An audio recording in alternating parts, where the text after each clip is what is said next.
memperoleh kesuksesan ya, dalam mendidik buah hati kita yang insya Allah faidah yang banyak kita akan dengarkan dari kedua guru kita ini.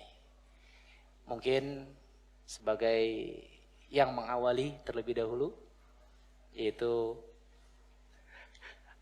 Al-Ustadz Azhar, karena sebagaimana kebiasaan ya Nabi SAW memulai dengan dari arah yang kanan. Kebetulan Ustadz Azhar ada di sebelah kanan.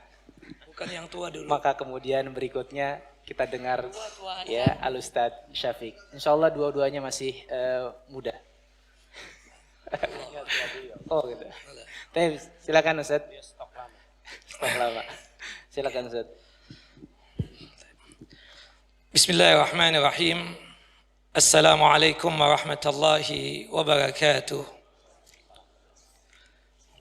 Alhamdulillah alladzi bi ni'matihi tatimmus shalihat wa usalli wa usallim ala nabiyil karim Muhammad bin Abdullah wa ala alihi wa sahbihi wa man tabi'ahu ila yaumiddin.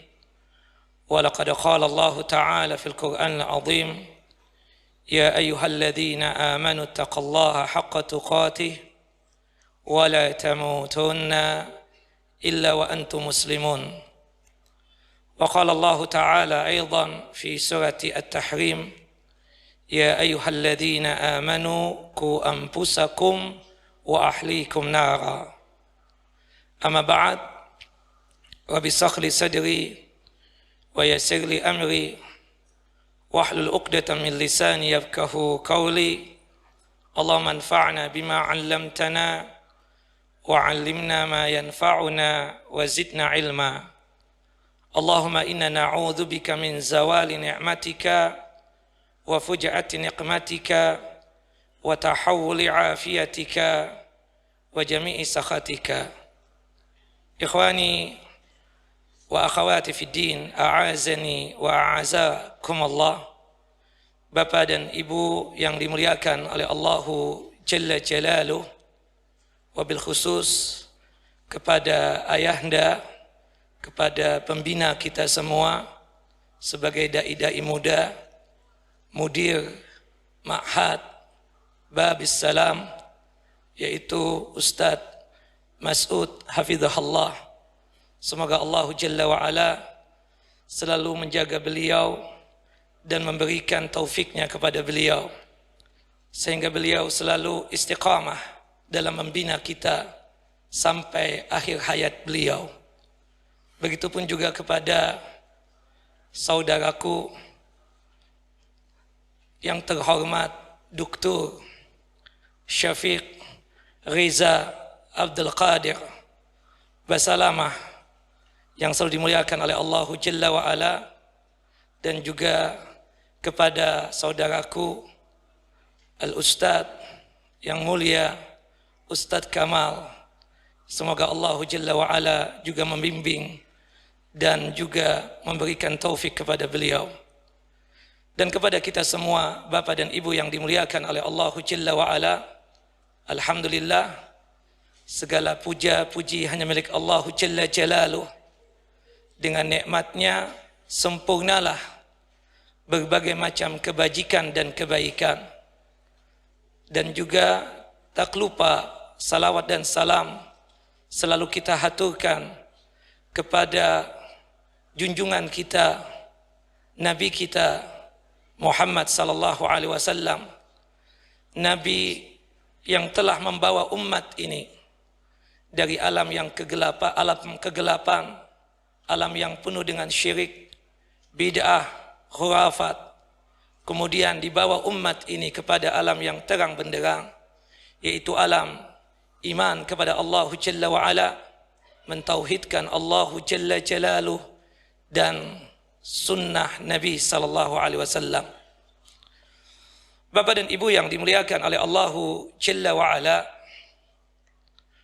berkaitan dengan tema kita pada kesempatan kali ini, yaitu peran orang tua terhadap pendidikan anak.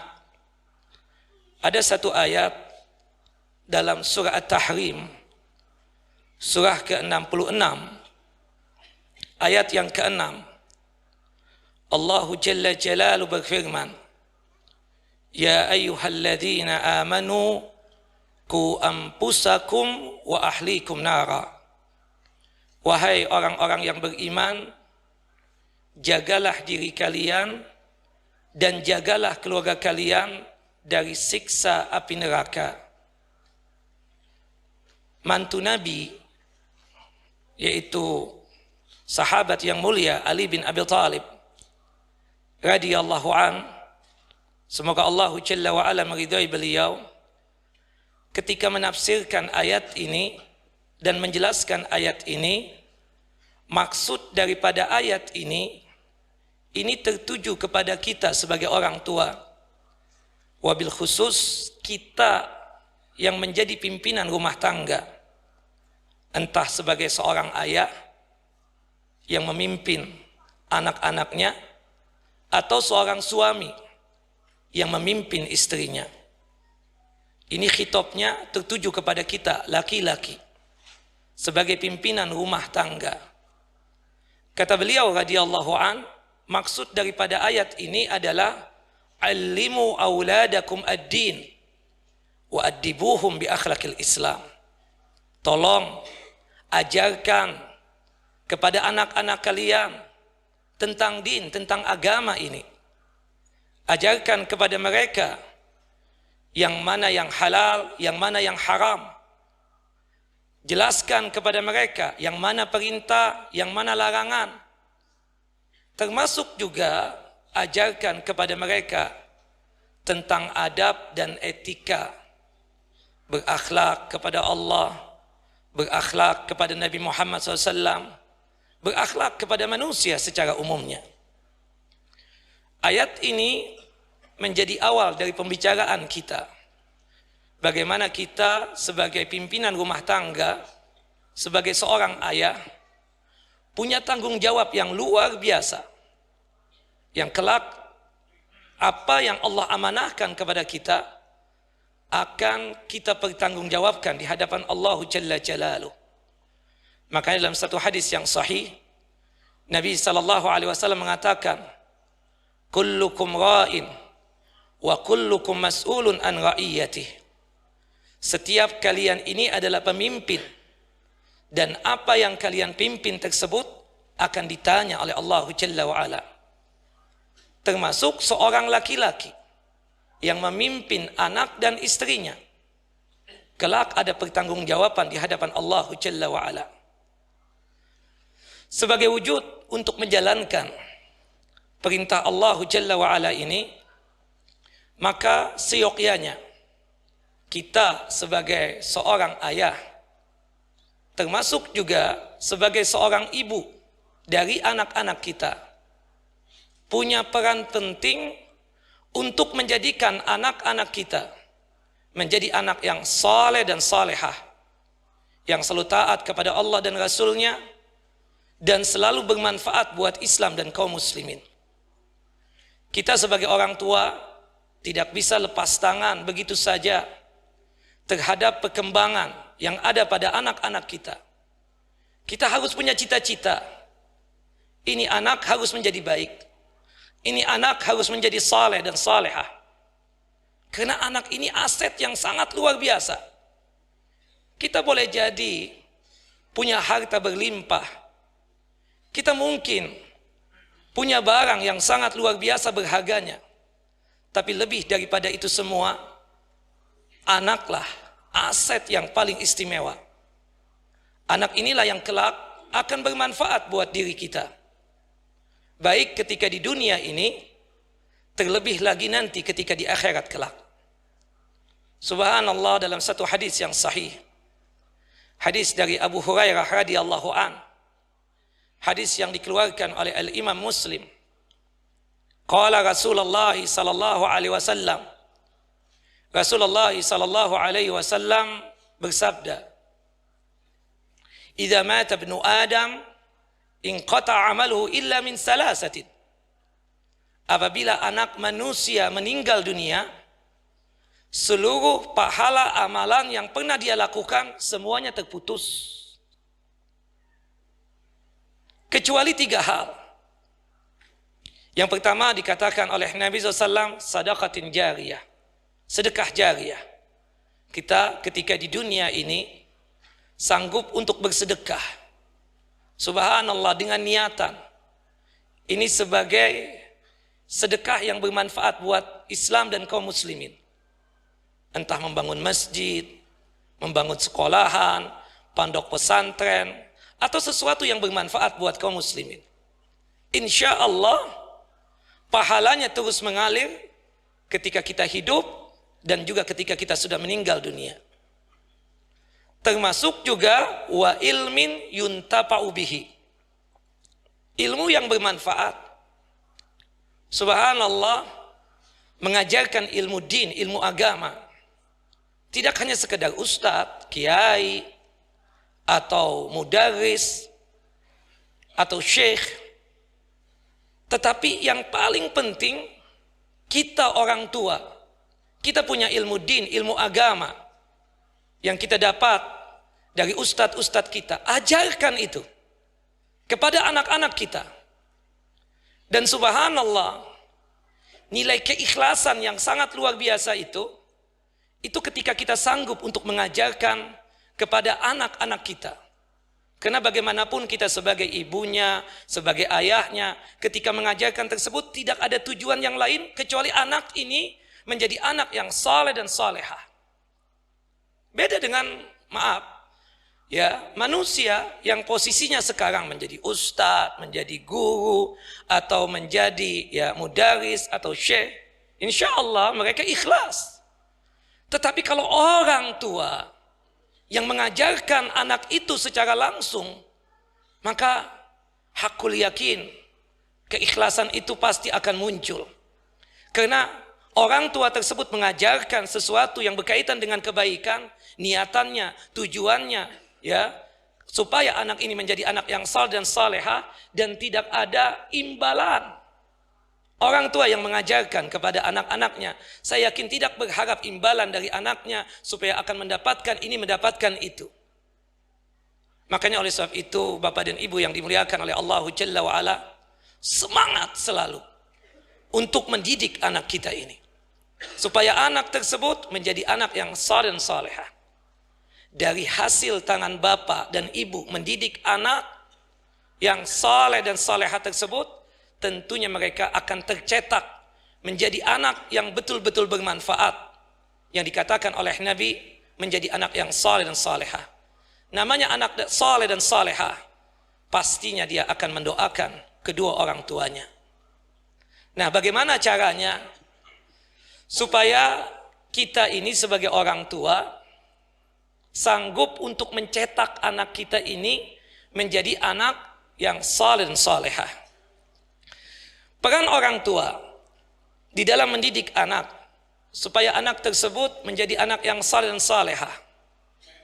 Para ulama menjelaskan beberapa tahapan atau beberapa perbuatan yang hendaknya dilakukan oleh orang tua ketika mendidik anak. Kita akan menjelaskan 5 saja. Insya Allah nanti akan dilanjutkan oleh Ustadz Syafiq pembahasan yang lebih lengkap lagi. Saya ini cuma sekedar kisi-kisinya saja. Nanti penjelasannya Ustaz Syafiq yang akan menjelaskan. Yang pertama, peran kita sebagai orang tua untuk mendidik anak-anak kita. Kitanya secara pribadi memperbaiki diri. Kita ini apa? Secara pribadi memperbaiki diri dalam beragama. Kita sebagai orang tua harus lebih paham dari anak-anak kita tentang syariat ini.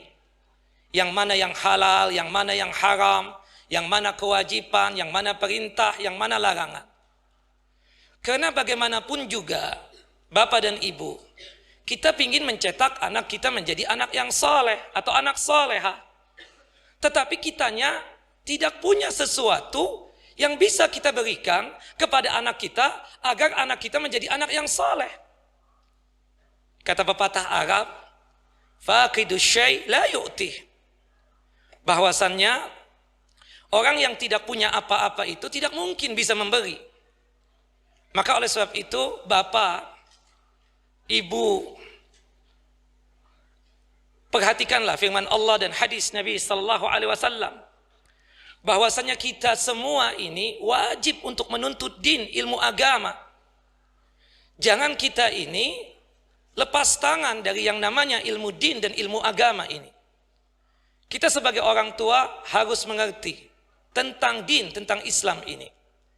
Makanya dikatakan oleh para ulama ketika menjelaskan tentang masalah ketakwaan seorang anak, kata mereka para ulama menjelaskan ketakwaan seorang anak itu munculnya dari ketakwaan orang tua. Maka kebaikan, ketakwaan seorang pendidik sangat menentukan keberhasilan dalam mengarahkan anak tersebut ya menjadi anak yang saleh dan salehah. Para ulama menegaskan lagi, menekankan kewajiban meneliti keadaan seseorang yang akan menjadi pendidik. Subhanallah, kita saja yang punya sekolahan, ketika ada orang yang melamar menjadi guru, menjadi ustadz, menjadi mudaris, kita harus paham, mengerti siapa nih si fulan, siapa ini si Allan, agar jangan sampai nanti anak yang dididik oleh dia tersebut salah jalan. Apalagi ini tentang anak kita sendiri. Seharusnya kita harus paham, harus mengerti tentang din, tentang agama ini. Makanya Al-Imam Ibn Sirin rahimahullah rahmatan wasi'ah, ketika beliau menjelaskan tentang orang yang berhak untuk kita ambil ilmunya, kata beliau rahimahullah rahmatan wasi'ah, inna hadzal ilma dinun. Sesungguhnya ilmu yang kita pelajari ini adalah agama buat kita. Tentang halal, tentang haram, tentang kewajiban, tentang perintah, tentang larangan. Ini agama. Kita harus paham, harus mengerti. Fanzuru amman ta'khuduna dinakum. Ketika kita mengambil ilmu ini, lihat dari mana kita mengambilnya tersebut. Jangan sampai kita salah dalam beragama kita. Karena ilmu yang kita dapatkan ini, kita akan transfer kepada anak-anak kita. Kalau kita salah, maka secara otomatis nanti dalam mendidik anak-anak kita tersebut pun juga salah. Makanya ini peringatan buat kita semua. Kita lihat Nabi kita Muhammad sallallahu alaihi wasallam, murabbi, pengasuh, pembina yang menjadi tauladannya kita. Bagaimana seorang Rasulullah SAW mendidik para sahabatnya, umatnya, betul-betul ya dalam keadaan yang hak, yang benar, sehingga tercetaklah para sahabat-sahabat yang mulia, generasi yang mulia. Nah, kita bisa mencontoh dari apa yang dilakukan oleh Nabi kita Muhammad sallallahu alaihi wasallam. Bagaimana beliau mendidik para sahabat. Ini kita ambil ilmunya, kita ajarkan kepada anak-anak kita. Niscaya anak-anak kita pun kelak ya akan menjadi generasi-generasi yang betul-betul bermanfaat buat Islam dan kaum muslimin. Ya, seorang anak yang betul-betul mengabdi kepada Allah Jalla wa Ala dan taat kepada Rasulullah sallallahu alaihi wasallam. Subhanallah, disebutkan ada seorang imam, ya, Imam Al-Hasan Al-Basri, yang sering ya disebut dengan sebutan Hasan bin Abil Hasan Al-Basri. Beliau ini imam besar, imam yang terkenal di zaman tabi'in. Beliau diceritakan oleh murid beliau yang bernama Khalid bin Safwan, ketika seorang gubernur yang bernama Maslamah bin Abdul Malik bin Marwan datang kepada Khalid bin Safwan ini. Dia bertanya tentang Hasanul Basri, karena ada keinginan dari Maslamah ini untuk belajar din, belajar agama kepada Imam Al-Hasan Al-Basri. Subhanallah, dikatakan oleh Al-Imam Khalid As-Safwan bin Safwan bahwasannya Imam Al-Hasan Al-Basri tersebut adalah orang yang paling sesuai antara apa yang disembunyikan dengan apa yang nampak. Artinya yang nampak itulah yang ada di batinnya. Maksudnya di sini, kita Bapak dan Ibu yang dimuliakan oleh Allah Jalla wa Ala, kita ini sebagai orang tua, sebagai contoh yang dilihat oleh anak-anak kita. Ketika kita memerintahkan sesuatu, tetapi kitanya tidak melakukan sesuatu tersebut, maka anak kita tersebut akan melihat keadaan kita tersebut di hadapannya runtuh. Tidak ada nilainya di sisi anak kita. Maka oleh sebab itu, ya, didiklah anak kita dengan didikan yang baik, berusaha memperbaiki diri. Kalau sementara ini kita ini masih merokok, bertaubatlah, taubatan nasuha. Anggaplah haramnya rokok tersebut seperti haramnya zina, minum khamar, berjudi. Antum mengajarkan anak antum jangan merokok, tapi di hadapan dia antum merokok. Bagaimana mungkin anak antum akan mencontoh antum? Begitupun juga antum memerintahkan anak antum untuk melaksanakan ibadah salat berjamaah di masjid. Tapi maaf, antum yang bapak-bapak, yang laki-laki tidak pernah mau untuk melaksanakan salat yang 5 waktu di masjid. Bagaimana mungkin anak antum akan mencontoh diri antum? Maka oleh sebab itu, ya, perbaikilah diri kita, terus menuntut ilmu din, ilmu agama, dan amalkan ilmu yang kita miliki tersebut. Yang kedua, Bapak dan Ibu yang dimuliakan oleh Allah Jalla wa Ala, daur atau peran kita sebagai orang tua untuk mendidik anak kita. Berusaha selalu kita ini menjadi teladan yang baik buat anak-anak kita. Usahakan di hadapan anak-anak kita tersebut, kita ini selalu menjalankan apa yang Allah Jalla wa Ala perintahkan. Faktor ini atau yang kedua ini sangat berhubungan dengan yang pertama tadi. Berhubung Bapak dan Ibu sudah tahu ilmu, kemudian mengamalkan, kemudian setelah itu anak itu bisa melihat siapa yang dia contoh. Karena yang biasanya yang dia contoh adalah orang dekatnya. Mungkin sekarang di pesantren teman-temannya. Dan insya Allah di pesantren ini orang-orang yang baik. Nabi SAW dalam satu hadis yang sahih menyatakan, Al-mar'u ala dini khalili, falyanzur man yukhaliluhu. Seseorang itu di atas agama temannya, lihat siapa temannya. Yang paling dekat dengan anak kita, ya kita sebagai orang tua. Apalagi masih kecil, masih SD. Nanti SMP seperti ini mulai agak jauh. Nanti SMA lebih jauh lagi. Nanti bisa jadi berkeluarga sudah tambah jauh lagi. Tapi pandangan utamanya anak-anak kita tentang siapa yang patut dicontoh, dia belum bisa memikirkan Nabi Muhammad, belum. Yang mereka lihat adalah antum semua ini. Subhanallah, ibunya berbusana muslimah, berjilbab ketika keluar rumah. Anak perempuannya pasti akan mencontoh ibunya tersebut. Tapi sebaliknya ketika sang ibu ini keluar rumah dalam pakaian yang ala kadarnya, begitu juga nanti anak tersebut. Makanya disebutkan oleh Syekh Bakar Abu Zaid rahimahullah rahmatan wasi'ah ketika menjelaskan pengaruh tingkah laku buruk seorang ibu ini.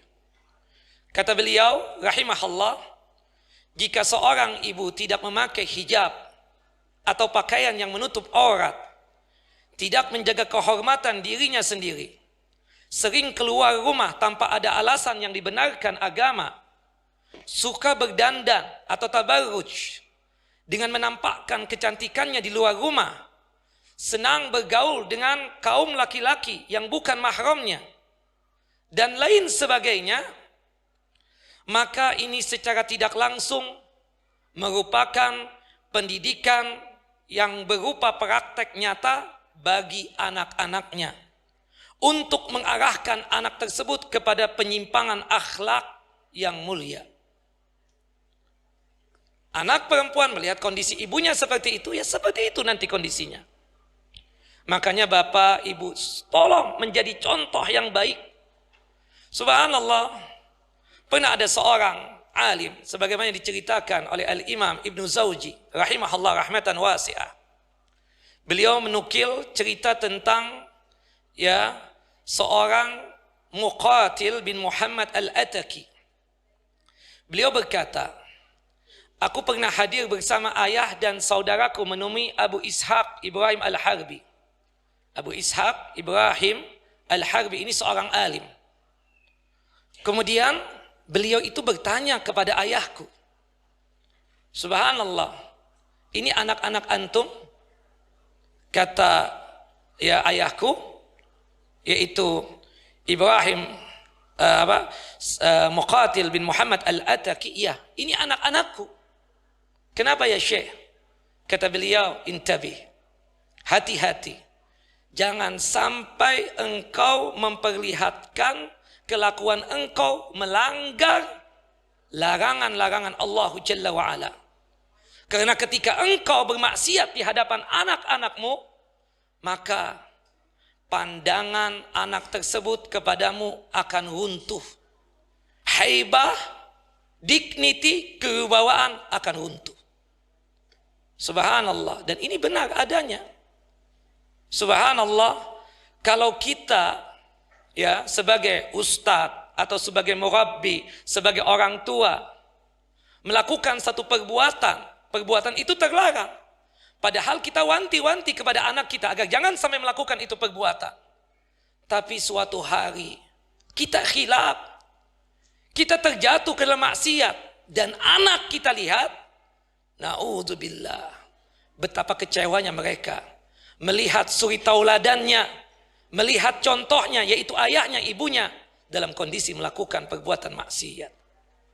Bapak, ibu, jaga kehormatan bapak dan ibu. Tegakkan hukum-hukum Allah di rumah bapak dan ibu, supaya anak tersebut bisa mencontoh apa yang dilakukan bapak dan ibu. Kemudian yang ketiga, peran kita sebagai orang tua untuk mendidik anak-anak kita.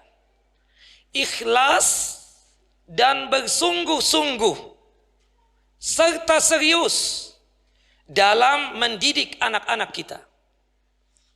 Ini penting, ikhlas. Bapak Ibu pahami, yakini mendidik anak itu ibadah kepada Allah Jalla wa'ala. Artinya harus ikhlas. Allah Jalla wa'ala berfirman dalam surah Al-Bayyinah ayat yang kelima, وَمَا أُمِرُوا إِلَّا لِيَعْبُدَ اللَّهِ مُخْلِصِينَ لَهُ الدِّينَ حُنَفَاءَ. Tidaklah kita ini disuruh, diperintahkan kecuali beribadah dalam keadaan yang ikhlas. Salah satunya adalah mendidik anak-anak kita. Tidak cukup cuma sekedar ikhlas, harus serius. Tidak cukup dengan keseriusan kita, harus sungguh-sungguh. Man jadda wajad.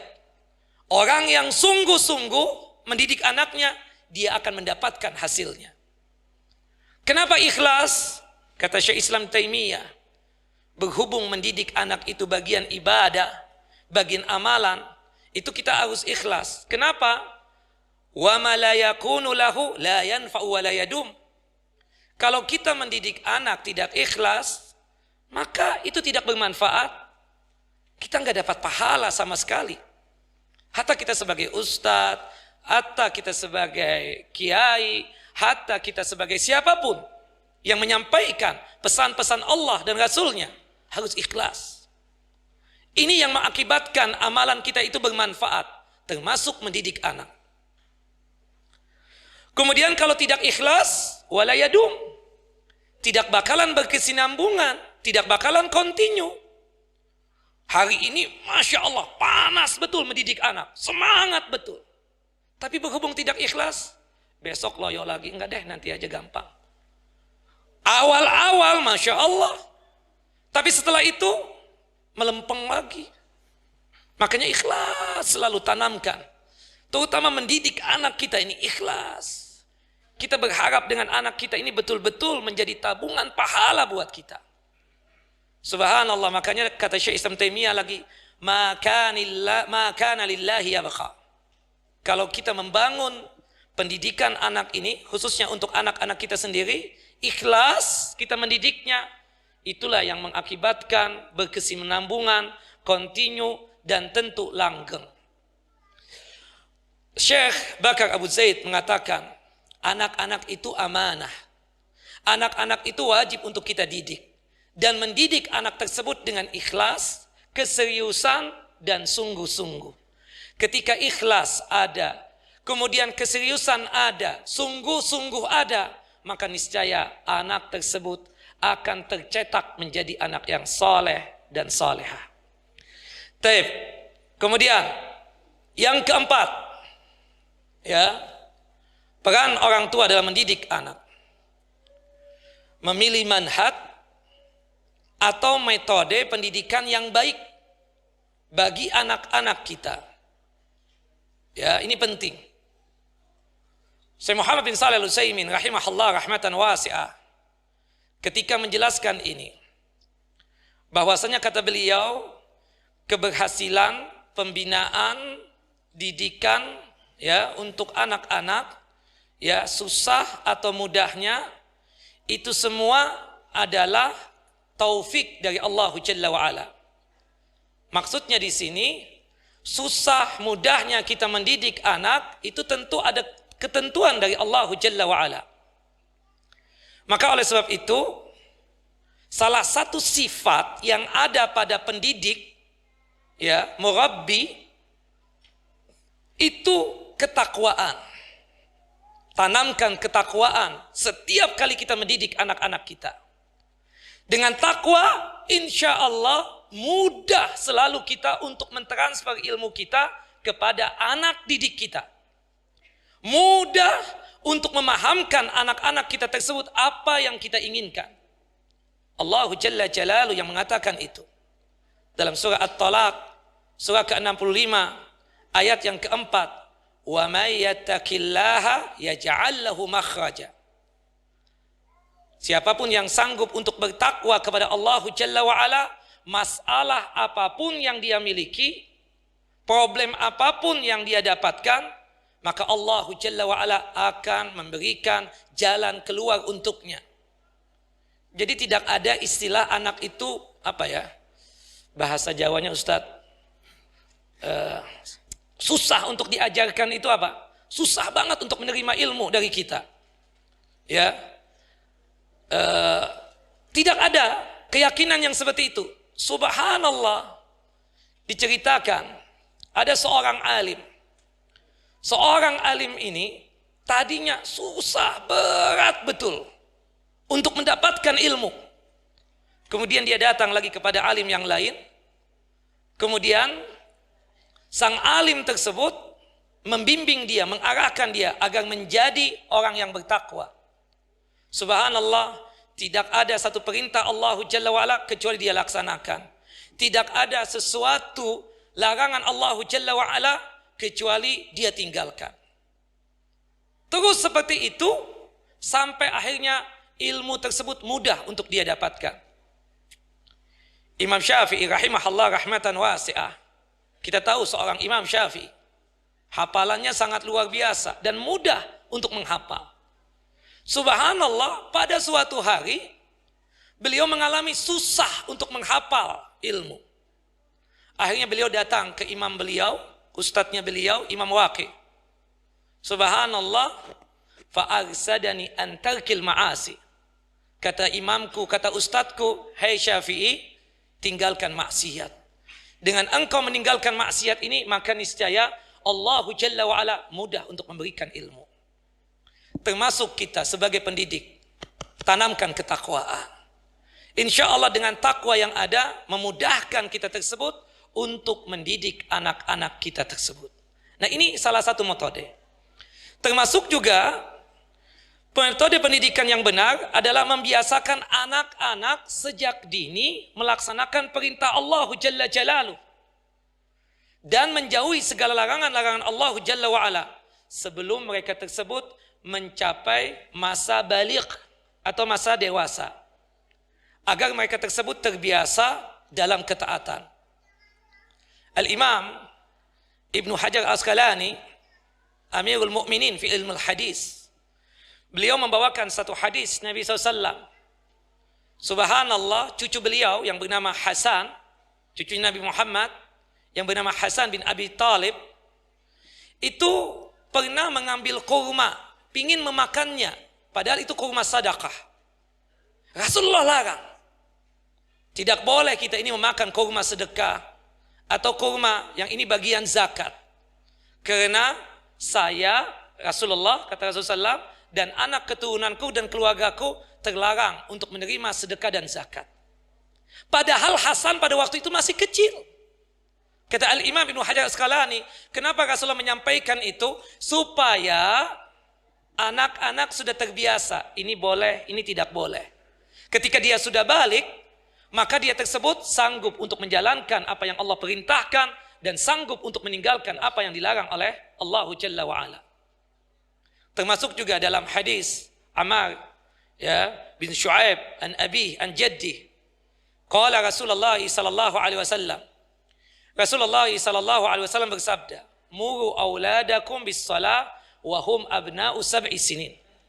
Perintahkan anak-anak kalian untuk melaksanakan ibadah salat pada saat anak-anak itu baru berumur 7 tahun. Kita tahu umur 7 tahun belum balik, belum punya beban untuk menjalankan syariat. Tapi kenapa Rasulullah memerintahkan anak-anak kita yang sudah masuk umur 7 tahun, ini masih muda, masih kecil, tidak mengerti apa-apa, tapi diperintahkan untuk melaksanakan ibadah salat. Dikomentari oleh para ulama, supaya nanti ketika dia sudah balik, dia paham apa kewajiban. Sehingga ketika sudah balik, dia tahu salat yang 5 waktu itu wajib.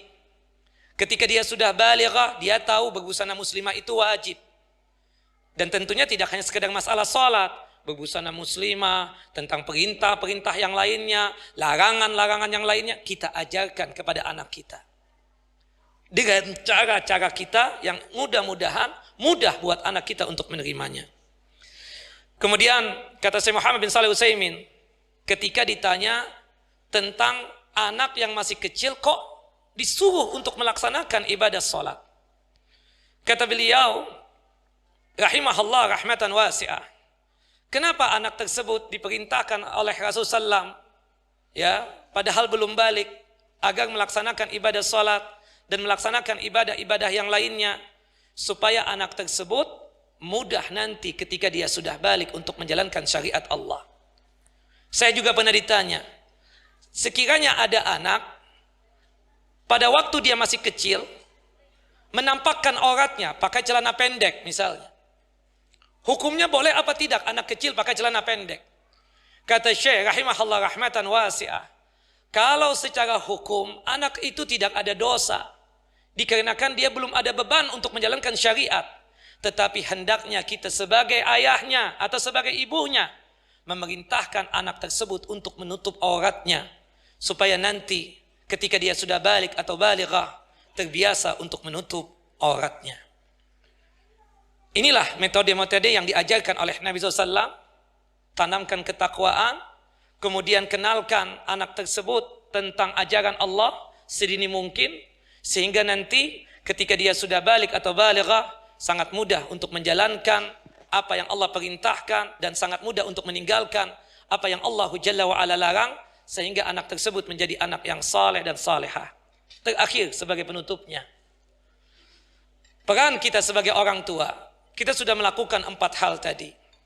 Sudah memperbaiki diri kita, kita menuntut ilmu din, ilmu agama, mengetahui tentang yang halal, yang haram. Kita pun juga sudah menjadikan diri kita ini sebagai contoh suri tauladan yang baik buat anak-anak kita. Kemudian kita pun juga serius mendidik anak kita, ikhlas, serius dan sungguh-sungguh mendidik anak kita. Kita pun juga mencari metode-metode yang mudah untuk mendidik anak-anak kita, sebagaimana yang dituntunkan oleh Al-Quran dan Sunnah Nabi SAW. 4 hal ini ikhtiarnya kita, 4 hal ini usaha kita. Tapi semua itu tidaklah bakalan terjadi. Kita ingin anak ini sukses, kita ingin anak ini menjadi saleh, kita ingin anak ini menjadi anak yang salehah. Semua itu adalah ketentuan Allah Jalla wa'ala.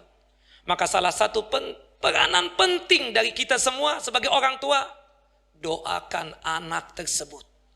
Bapak, ibu, setiap kali bapak dan ibu berdoa, sisipkan doa untuk anak. Ya, sebagaimana ketika kita berdoa, mensisipkan doa untuk kedua orang tua kita. Karena subhanallah, kita ini lemah. Kita ini kadang mudah putus asa. Kita ini kadang lelah ketika mendapatkan hasil yang tidak sesuai dengan impian kita. Tapi disinilah kita ingin minta pertolongan kepada Allah Jalla wa'ala. Dalam hal apapun, dalam masalah ibadah, kita meminta pertolongan kepada Allah Jalla wa'ala. Makanya sahabat yang mulia Mu'adz bin Jabal, salah satu doa yang diajarkan oleh Nabi kepada Mu'adz bin Jabal yang kita baca sebelum salam atau kita baca setelah salam, dan itu bagian daripada zikir setelah salat wajib. Doanya apa? Allahumma a'inni ala zikrika wa syukrika wa husni ibadati. Kita jangan melupakan Allah. Allah yang punya kuasa merubah anak ini yang tadinya buruk menjadi baik, yang tadinya toleh menjadi soleh. Itu perannya Allah Jalla wa'ala yang sangat luar biasa. Maka seyogyanya lah kita meminta pertolongan. Doanya Nabi tadi yang diajarkan kepada sahabat Mu'adz bin Jabal, Allahumma a'inni ala zikrika wa syukrika wa husni ibadatik. Ya Allah, tolonglah aku agar aku ini selalu sanggup untuk mengingatmu. Ya Allah, tolonglah aku agar aku ini selalu sanggup untuk bersyukur akan nikmat yang telah Engkau anugerahkan kepadaku.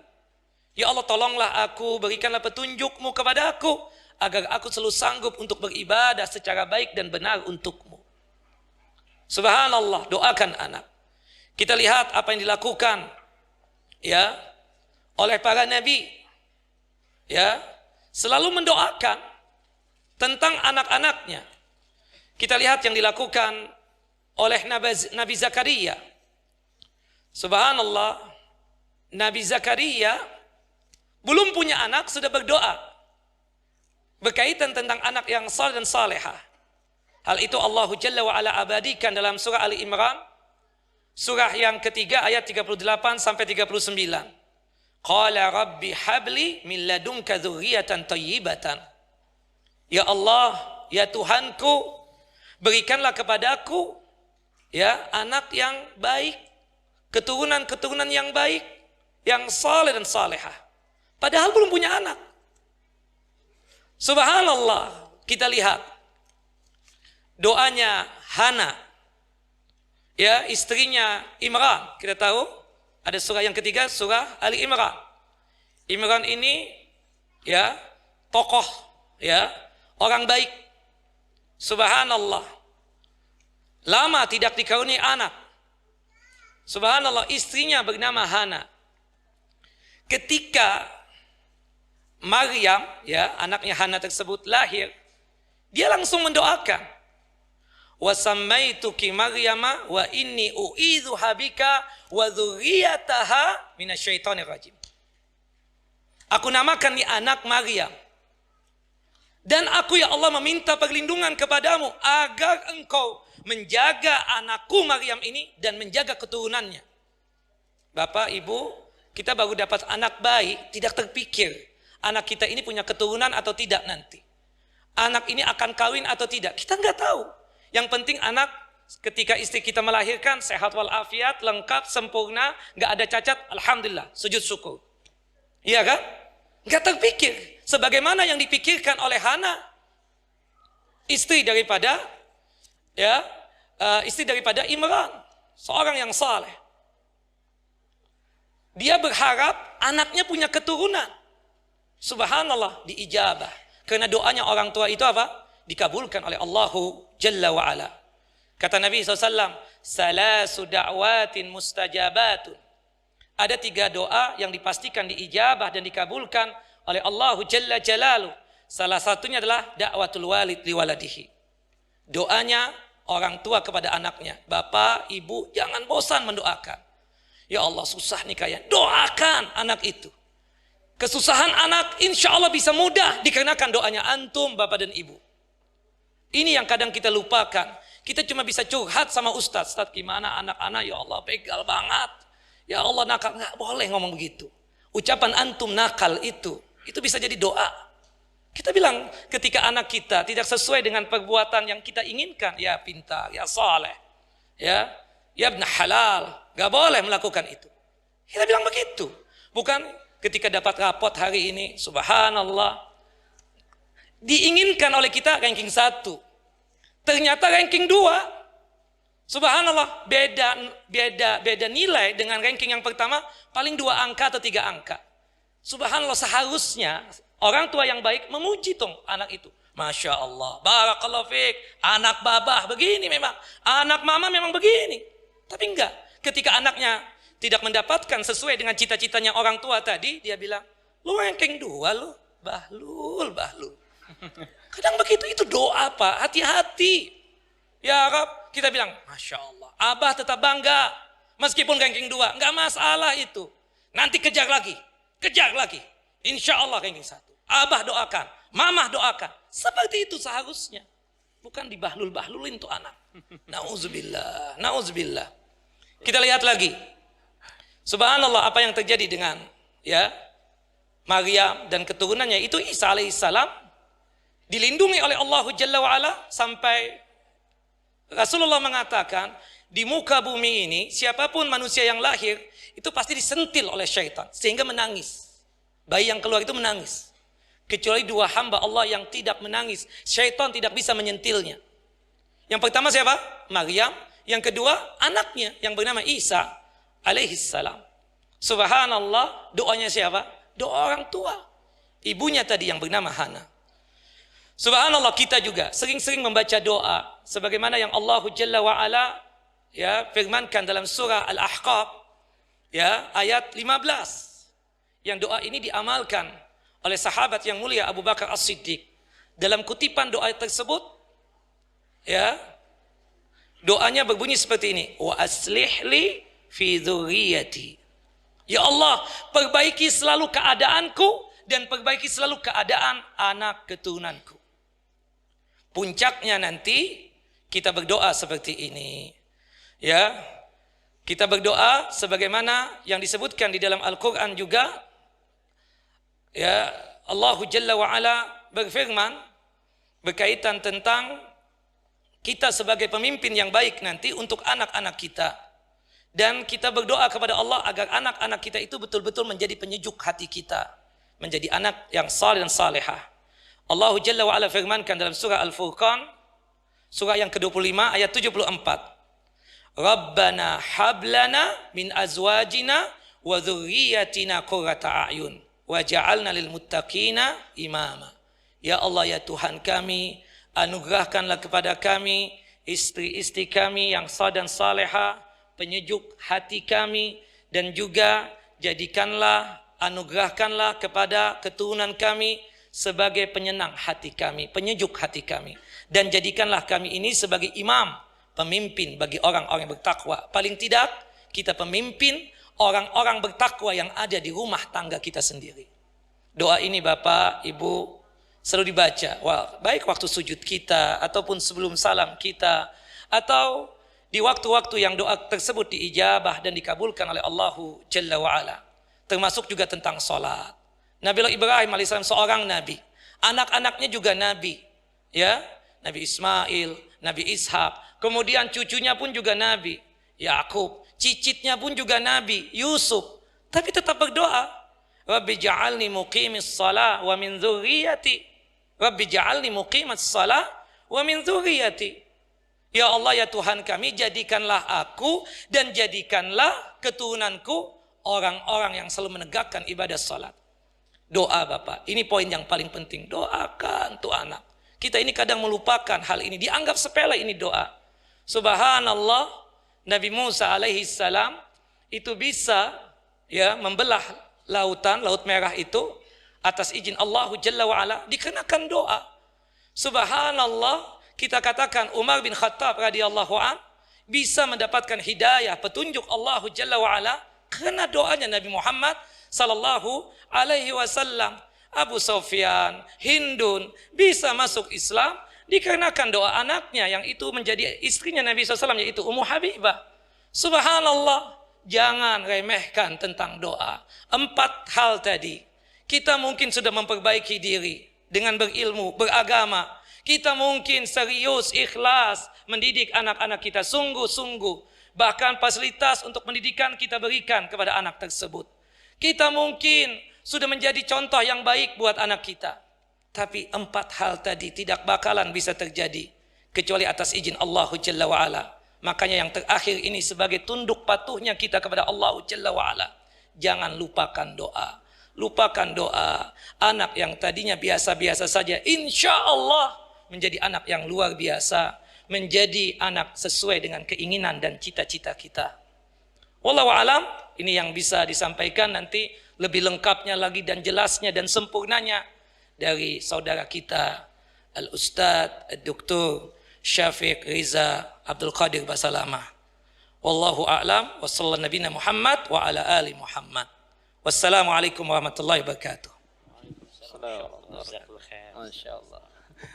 Ya, tadi sudah kita dengar panjang lebar 5 poin yang telah disebutkan oleh Al-Ustadz Azhar, dan insyaallah kita akan mendengarkan terlebih dahulu sebelum masuk nanti termin ya tanya jawab dari Al-Ustadz Syafiq. Insyaallah akan melengkapi ya apa-apa yang tadi ya mungkin belum disinggung oleh Al-Ustadz Azhar. Falyatafaddal al-mashkura. Assalamualaikum warahmatullahi wabarakatuh.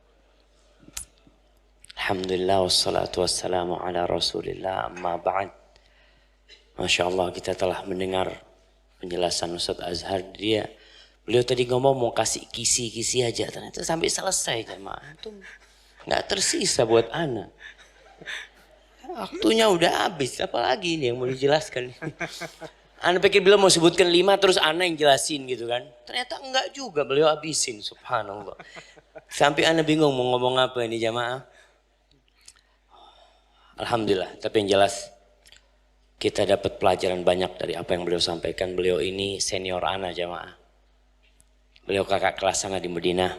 Jadi ana banyak belajar dari beliau, jazahullah khairan. Walaupun akhirnya ana ke kampung, beliau ke ibu kota gitu kan. Beda takdir gitu ini. Tapi berkaitan dengan mendidik anak, semua berharaplah anak-anak itu jadi anak-anak soleh dan soleha. Dan mendidik anak ini ada 4 lembaga penting dalam pendidikan anak kita. Yang pertama keluarga, yang kedua masjid, yang ketiga madrasah, yang keempat masyarakat. Banyak di antara kita ya hanya berpikir anak itu dididik di sekolah. Sehingga kita cari sekolahan yang paling bagus, paling mahal pun kita bayar. Jauh pun kita kejar. Namun kadangkala hasilnya kok tidak sesuai gitu. Penyebabnya kadangkala orang tua.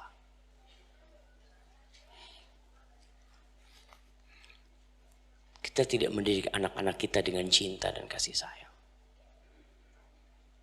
Kita hanya ingin anak-anak kita jadi orang soleh, tapi tadi disebutkan Ustaz Ahar, kita orang tuanya nggak soleh.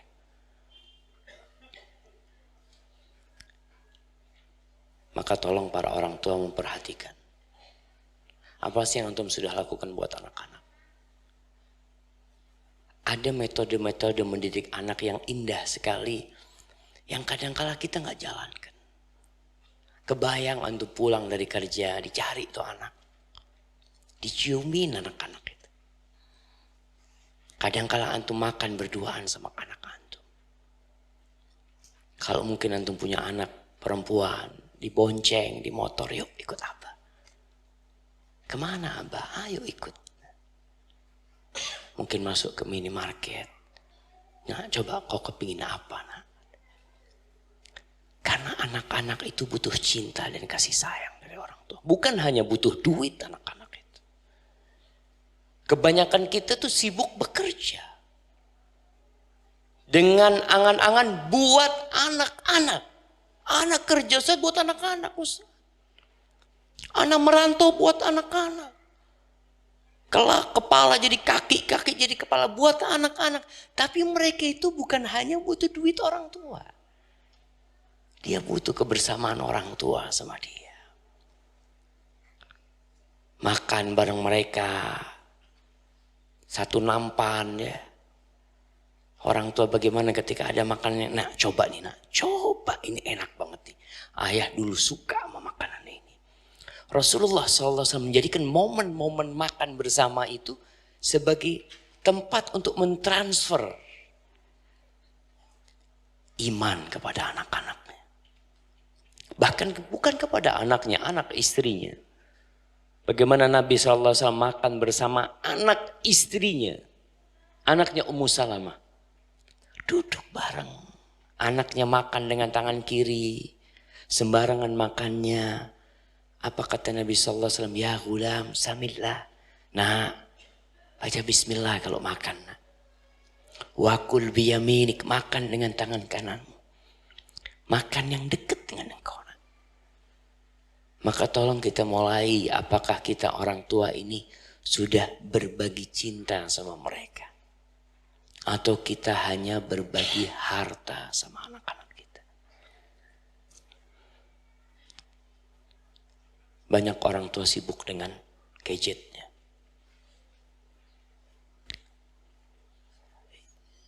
Sehingga dia susah untuk bisa tidur bareng sama anaknya, bercerita sama dia.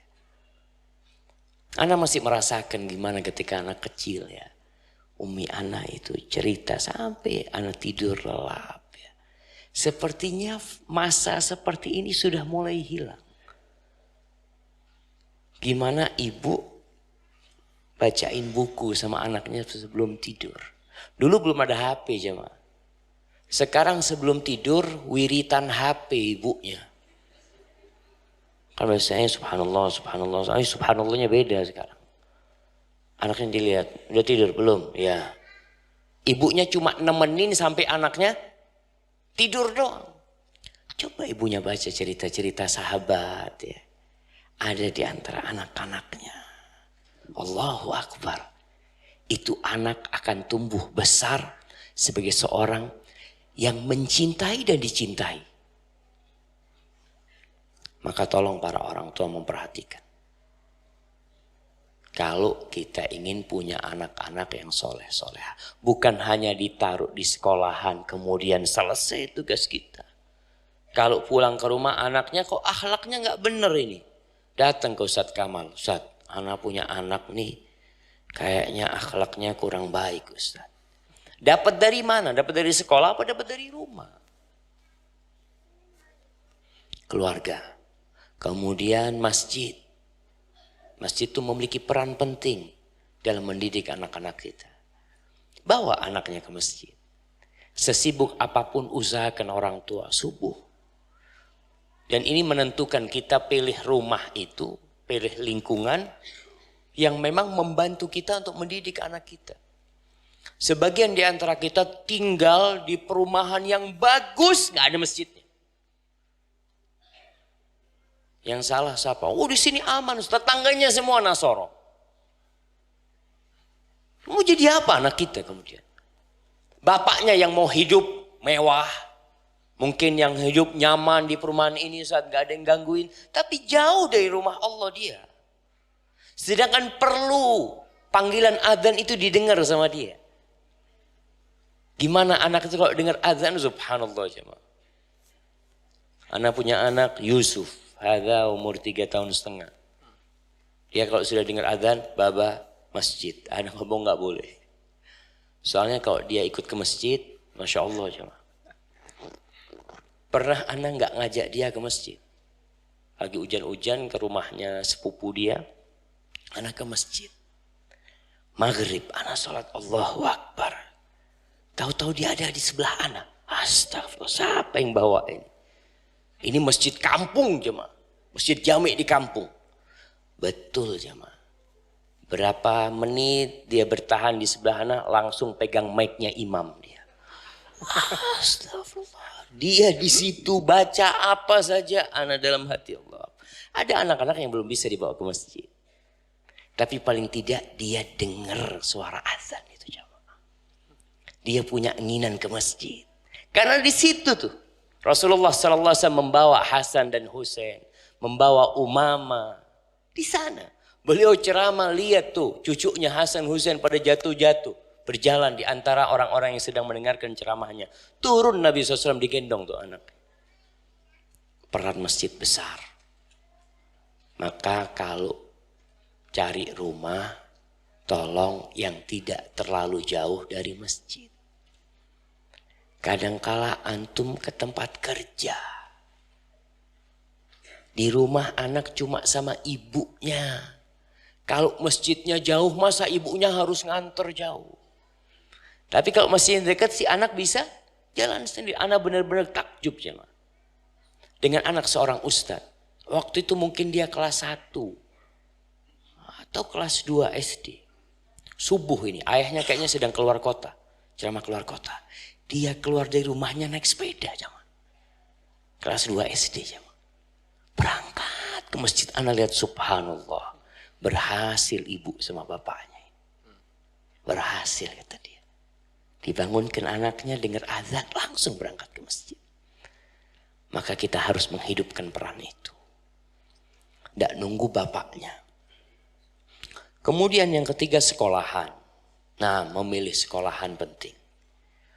Jadi terkadang orang tua itu memilih sekolah buat anaknya sesuai dengan mimpi dia.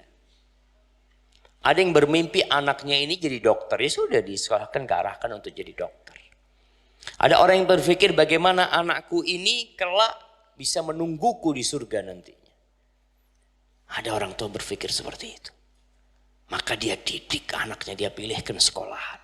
Berangkat umpamanya ke Babu Salam ini. Tapi Babu Salam ini hanya sekedar wadah, salah satu wadah pendidikan tadi. Tetap masjid punya peran, rumah punya peran, Babu Salam melengkapi. Hanya melengkapi di sini. Bapak-bapak ada yang gak kuat didik anak 3. Punya anak 3 gak kuat didik anaknya. 1 di Pataruk pesantren. Alhamdulillah, Alhamdulillah. Tinggal 2 ini. Ustadz Kamal ini satu kelas berapa muridnya? 30. 30 jemaah. Antum 3 gak kuat, ustadznya kasih 30. Astagfirullah, ini yang mana yang mau dibenerin? Kadang kala perlu bantuan orang tua. Kesenjangan antara rumah dan sekolahan membuat anak-anak jadi nggak benar akhirnya. Maka bapak-bapak kadang-kala dipanggil, nggak tiap hari dipanggil ke pondok. Ini pertemuan kayak gini berapa bulan sekali Ustaz?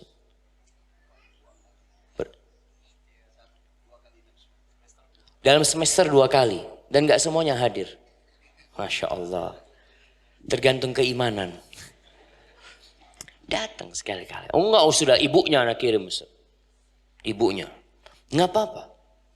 Yang penting ada yang hadir. Ibunya perlu mendengarkan.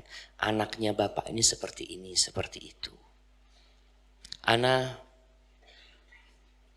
ketemu buku TK. Ada buku apa istilahnya? Buku sambung. Penghubung. Waktu TK aja. Ana lihat ya Allah, ini Ana waktu TK ini. Ana lihat tulisan ibu Ana di sana. Ibu Ana menjelaskan di situ, alhamdulillah anaknya sudah mulai pakai baju sendiri. Anaknya, Ana lihat subhanallah ya. Jadi peran sekolah dan rumah itu harus klops. Sebagian orang tua, subhanallah, di sini di pondok anaknya nggak boleh main game.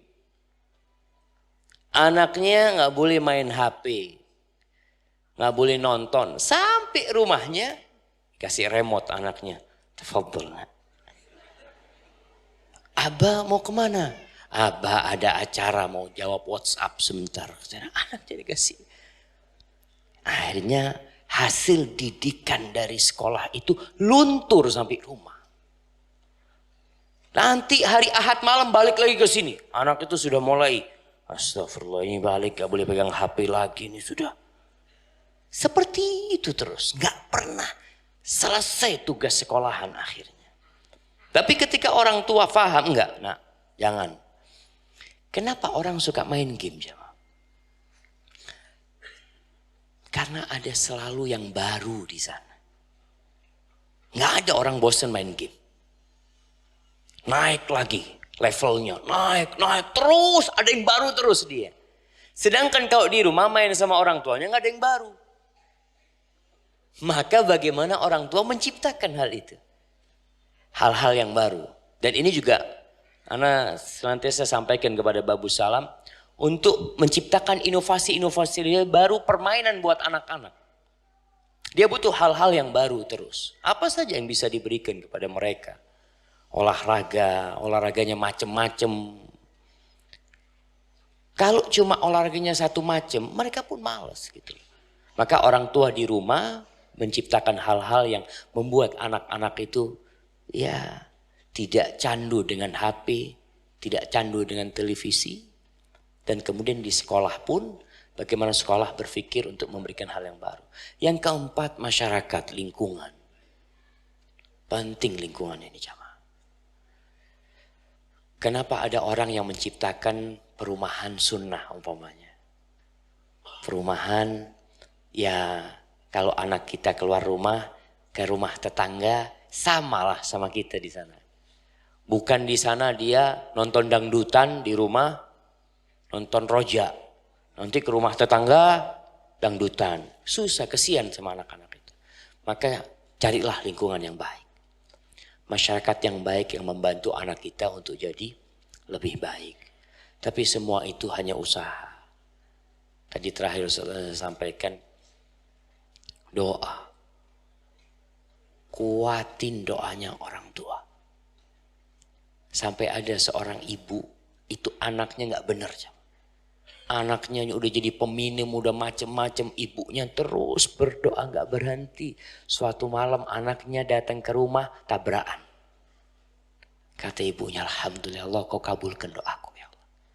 Mudah-mudahan ini permulaan dia jadi orang baik. Dan betul anaknya akhirnya jadi orang baik. Apapun sebabnya biar Allah lah. Gimana anaknya akan Allah benerin. Yang penting kita berdoa memohon kepada Allah Subhanahu wa taala. Hadza wallahu a'lam bishawab, itu yang bisa Anda sampaikan. Yang lengkap tadi Ustaz dari Ustaz Azhar. Baik, Anda kembalikan kepada Ustaz Kamal Fadhil Ustaz. Jazakumullah khairan atas apa yang disampaikan oleh kedua guru kita. Dan insyaallah pada kesempatan ya berikutnya ya setelah ini kita akan buka sesi untuk tanya jawab. Cuma ada satu hal Ustaz. Sering kali dapetin sebuah tulisan begini. Jadilah orang tua ideologis. Jangan hanya sekedar menjadi orang tua biologis. Nah itu mungkin gimana satu? Ya, dalam hal apa gitu kan? Mungkin bisa diterangkan Ustaz. Insyaallah. Nah, ya kalau bicara menjadi orang tua, ya kebanyakan kita itu cuma bikin anak selesai. Alhamdulillah, udah jadi. Alhamdulillah jadi udah. Kenapa udah telat ibunya berarti udah jadi, tinggal nunggu keluar. Seperti itu. Kalau belum jadi bikin lagi gitu kan. Itu orang tua yang hanya biologis. Tapi jadilah orang tua tadi. Yang dia menciptakan anak-anaknya. Jadi kalau bicara penciptaan anak itu bagaimana sampai keluar dari perut ibunya urusannya Allah SWT. Bagaimana tubuhnya bisa berkembang, dia jadi apa, tinggi, pendek, warnanya apa, itu Allah SWT. Tapi orang tua tadi punya tanggung jawab bagaimana menjadi suri tauladan atau saudara buat anaknya. Jadi anaknya kalau lihat abahnya, aku kepingin jadi seperti abah. Aku kepingin jadi seperti itu. Abahku senantiasa mengajarkan kebaikan. senantiasa memberikan arahan-arahan yang positif kepada anaknya, senantiasa tidak pernah berhenti untuk bermain sama anaknya ketika anak itu butuh teman main. Jadi mungkin itulah jadi orang tua yang memang bukan hanya bikin anak kemudian dilepas ditaruh di pondok Babu Salam, tolong Ustaz 6 tahun udah jadi Ustaz ya. Apapun biayanya anak bayar. Enggak seperti itu ya. Barakallahu fikum. Kemudian Ustaz, kalau sekarang ya mungkin dalam perjalanan anak ketika dididik, ketika dari rumah ya baiklah gitu kan. Kemudian ketika berada di lingkungan sekolah, di ma'had, ada perubahan. Ya, perubahan yang ada dari sisi akhlaknya gitu kan. Kemudian ada pelanggaran yang dilakukan oleh anak tersebut. Sedangkan di pesantren porsi pertemuan orang tua sangat sedikit tentunya, hanya pada saat mereka pulang saja. Pertanyaannya, mestinya sikap orang tua yang bijak itu bagaimana? Apakah ketika anak itu salah, wah ini berarti kesalahan dari pesantren gitu kan, sepenuhnya karena bukan lagi bersama dengan saya gitu kan, seperti itu. Nah, ini sikap sebagai orang tua ketika melihat sebuah kesalahan yang dilakukan oleh anak atau pelanggaran oleh anak, ini seperti apa? Karena tadi kan disampaikan juga oleh Ustadz Azhar bahwasanya mau tidak mau yang perlu ditunjuk pertama kali adalah orang tua. Well, oke, di sini adalah orang tua mereka adalah gurunya, gitu kan, seperti itu. Bagaimana Ustaz menyikapi hal itu? Bismillahirrahmanirrahim. Alhamdulillah wa usalli ala nabiyil karim Muhammad bin Abdullah wa ala alihi wa sahbihi ajmain. Tadi Ustaz Syafiq menjelaskan tentang mencetak kader yang islami menjadi anak yang saleh dan salehah. Yang dimana ada berapa poin tadi. Pertama masjid, yang kedua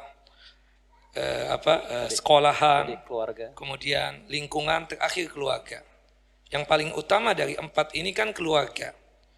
Memang kita mengamanahkan anak kita untuk kita tempatkan di pesantren. Tapi kita sebagai orang tua pun juga tidak boleh lepas tangan. Seharusnya ketika dia tahu kondisi anaknya, dalam tanda kutip mungkin ada sesuatu yang menyimpang, seharusnya dia lebih perhatian. Bukan kesalahan itu cuma dilimpahkan kepada pihak pesantren. Dan seharusnya kita tahulah dengan kondisi-kondisi yang di tempat kita khususnya di sini, kelebihan-kelebihannya itu luar biasa. Adapun kekurangannya itu sesuatu yang wajar. Karena kesempurnaan itu milik Allah. Kalau kita ini pasti ada kekurangan. Nah, ketika ada kesalahan yang dilakukan oleh anak kita, seharusnya kita sebagai orang tua yang menyalahkan diri kita dulu. Ya mungkin karena kita kurang perhatian ketika dia liburan misalnya. Kita berkaitan dengan sekolahan kita ya. Kita kan Sabtu Ahad ada. Usahakanlah kumpul kita dengan anak kita tersebut. Subhanallah ya. Atau kita ajak jalan yang dimana kita bisa kumpul juga dengan mereka. Hatta ada kerjaan juga, kita ajak juga anak kita. Sabtu Ahad sih mau kerjaan apa lagi? Kecuali kalau ustadz ya mungkin ceramah. Itu pun asal anaknya diajak, malah dia ikut serta. Nah itu mudah untuk kita memantau, melihat keadaan perkembangan dia. Dan itu untuk mengurangilah, meminimalisir kesalahan-kesalahan yang ada. Ya saya tidak setuju kalau misalnya ini karena gurunya begini, bukan begitu. Tentu kita lah, nanti mungkin kita sampaikan, Ustaz tolonglah kita bantulah, kita saling kerjasama seperti itu. Jadi ya yang pertama kali ya tentu orang tua. Kalau sekiranya ada kekurangan ya mungkin pihak sekolahan. Ya, kemudian yang ketiga masjid dan lingkungan. Makanya kalau toh ada kejadian-kejadian yang mungkin tidak semuanya yang baik, tidak semuanya yang Masya Allah, ada dong di antara anak-anak tersebut yang sekolah ya, yang khilaf atau salah lah. Kita menyampaikan kepada pihak ustadz yang bertanggung jawab, Ustadz, ini sepertinya nih si fulan bergaul dengan si Alan. Si Alan ini kebiasaannya begini. Tanpa menyalahkan pihak sekolahan. Nah itu mungkin Ustaz Syafiq bisa menambah, saya lebih condong kepada orang tuanya sendiri. Makanya kan di sini kalau saya pribadi ya, kalau ada apa-apa kan kita bisa telepon, atau bisa kita mampir sekedar ketemu sebentar bagaimana keadaannya. Kemudian anak kita pun juga bisa melapor apa yang kira-kira yang membuat dia tersebut ya mungkin tidak betah atau mungkin kurang semangat belajar dan lain sebagainya. Wallahu alam. Tapi intinya kita orang tua jangan sampai langsung saja menyalahkan kepada pihak sekolah. Paling intinya itu kita sebagai orang tua. Kita kan cuma menitipkan. Tapi bagaimana nanti terjadinya sama dengannya anak itu betul-betul menjadi anak yang soleh dan soleha kita pribadi. Ya, ini masalahnya anak kita, anak biologis kita. Ya, orang mungkin kita titipkan anak ya sekedarnya saja mungkin jam waktu belajar ya diajari, ya jam waktu untuk diawasi, selebihnya itu kembali kepada tawakal kepada Allah. Tapi ketika kita bersama anak kita, tolonglah betul-betul perhatikan anak kita tersebut ada khilafnya, ada salahnya, kita luruskan. Kalau sekiranya benarnya ada, kita puji, kita angkat, kita ucapkan suatu ucapan pujian yang membuat anak itu tambah semangat lagi. Wallahu a'lam. Nah. Baik, Ustaz. Silakan Ustaz disambung, Ustaz. Nah, iya, jadi memang terkadang ana lihat di anak-anak. Jabir, ana bingung, dia pulang ngomong merek baju. Ada merek baju Supermi, merek baju apa? Nah, ngomongnya itu dapat dari mana gitu. Oh, ternyata sohib-sohibnya, artinya dia di kampung, sohibnya orang kampung. Nggak ada baju merek-merek, dia nggak tahu. Taunya di mana? Babu Salam. Di Babu Salam. Astagfirullah. Ya akhirnya orang tuanya sabar lah menghadapi itu. Jadi kadang-kala memang sekolah punya peran. Sebagian sekolahan, ana juga mengkritisi sebagian ada pesantren, ana sampaikan. Kayaknya antum sekarang lebih fokus menerima murid banyak. Sehingga kualitas pendidikan karakter buat anak-anak itu berkurang. Mulai berubah, yang penting lulus keterima di Madinah. Lulus terima Madinah. Padahal ada satu hal yang perlu dibangun di diri anak kita adalah karakter, akhlak dia. Bukan hanya sekedar hafalan hadisnya, hafalan Qur'annya, tidak. Ana memberikan kritikan seperti itu kepada beberapa pesantren. Karena memang terlihat gitu. Kita di STDI menerima lulusan pesantren. Kita perhatikan, bahkan ada kajian kecil-kecil melihat yang lulus pesantren ini kok kayaknya akhlaknya kurang baik ya. Itu kita melihat. Sehingga kita berpikir, oh berarti ada komponen yang harus diperbaiki di pesantren tersebut. Ya kita memberikan masukan gitu. Tapi kan secara umum, umpamanya dari 30 murid, 2-3 yang nggak benar. Wajar lah. Yang 27 baik, alhamdulillah. Anaknya bapak aja yang nggak benar gitu. Berarti masalahnya di mana? Masalahnya di pesantren? Insya Allah enggak. Kalaupun ada, ya diperbaikin. Komunikasi yang baik. Komunikasi yang baik. Kita kalau nggak komunikasi yang baik, jamaah bahaya. Dulu ada cerita sebelum kemerdekaan. Itu orang-orang Arab itu kirim anaknya ke Yaman. Untuk dicelup di Yaman, sekolah, pulang jadi ustadz. Setelah bertahun-tahun, abahnya ini dengar anaknya kirim surat mau pulang. Mau naik kapal laut yang tanggal sekian-sekian, dia tunggu di mana? Di Priuk. Udah hati berdebar mau ketemu sama anaknya ini. Tahu-tahu anaknya turun dari kapal laut bawa gitar. Kata abahnya, Zonantu zonnan fakhaba zonn. Zonantu syaikhan faja'al mughanni, kata dia. Aku mengira dengan prasangka yang baik. Aku kira anakku pulang jadi syekh. Ternyata anakku pulang jadi penyanyi. Itu mungkin terjadi. Karena dulu kan memang nggak tahu orang tua dikirim ke sana. Ya gimana kondisinya, wallahu a'lam. Tapi sekarang alhamdulillah kita bisa. Tadi kata Ustaz Azhar, kita bisa senantiasa menanyakan gimana kondisi anak kita. Pulang ditanya, nak gimana nak? Hafalan Qur'annya. Kemudian tadi pendidikan karakter. Bagaimana anak pulang ke rumah itu dapat tugas, bukan hanya tugas akademik. Tapi ada tugas memandikan motor ayahnya. Bikin tugas. Ada tanda tangan dari ayahnya. Sehingga pihak sekolah pun mendidik karakter anak di rumah juga gitu loh. Kalau yang perempuan apa gitu loh. Yang laki menyapu, membersihkan rumah. Karena yang banyak tugas dari sekolahan itu kan hanya apa? Berapa hafalan Qur'annya, murojaah, tanda tangan bapaknya. Tapi insya Allah enggak nanti Ustaz. Ditambah bagaimana anak itu ya dibantu, orang tuanya dibantu memandikan mobil orang tuanya. Orang tuanya nanti enggak tanda tangan di situ. Enggak ada, enggak mandikan anak. Sehingga anak pun akan mendapatkan arahan nanti. Yang penting kerja tim lah. Hadza wallahu a'lam. Ya, ungkapan gini Zat. Ungkapannya adalah rumahmu pesantrenmu. Atau sebaliknya, pesantrenmu adalah rumahmu. Ini porsinya gimana Zat? Dalam menjadikan rumah kita nih ya seperti pesantren anak-anak kita, atau sebaliknya, pesantren kita yang ada di sini dibagaikan rumah-rumah mereka. Ah, itu. Zat, silakan Zat. Bahaya kalau pesantren kayak rumah. Kondisi bawa HP, bawa TV, semua anak jadikan pesantren seperti rumah anak. Jadi ya tergantung, kalau rumahnya baik nggak apa-apa dibawa ke pesantren. Jadi keinginan ungkapan itu sebenarnya bagaimana orang tua menjadikan rumah itu ya tetap seperti pesantren. Aturan-aturan yang ada di dalam pesantren tetap diberlakukan kepada anak di rumah. Sehingga anak-anak itu ya dia nggak betah di rumah, dia mungkin lebih betah di pesantren. Sama aja anak pulang apa, mungkin yang beda makan aja bebas di rumah. Tapi aturan tetap.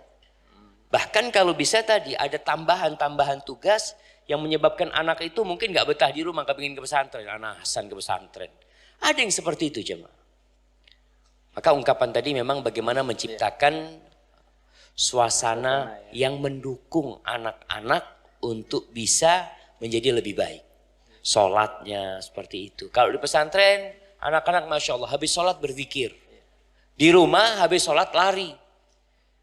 Orang tua seharusnya tidak, nak, kok kan di pesantren bisa habis sholat ngaji. Habis asar umpamanya, ya udah ngaji dulu sebelum main gitu. Jadi tetap menciptakan suasana yang kondusif, yang membantu kita untuk membesarkan anak-anak kita ya dengan harapan Allah membantu kita dalam semua ini jamaah. Hadza wallahu a'lam bissawab. Baik. Tadi sudah beberapa pertanyaan ya khususnya dari Ana, dan untuk selanjutnya kami berikan kepada orang tua mungkin yang ingin menanyakan secara langsung. Ya nanti baru akan dibacakan pertanyaan yang sudah ditulis di kertas. Insyaallah, silakan Bapak. Iya.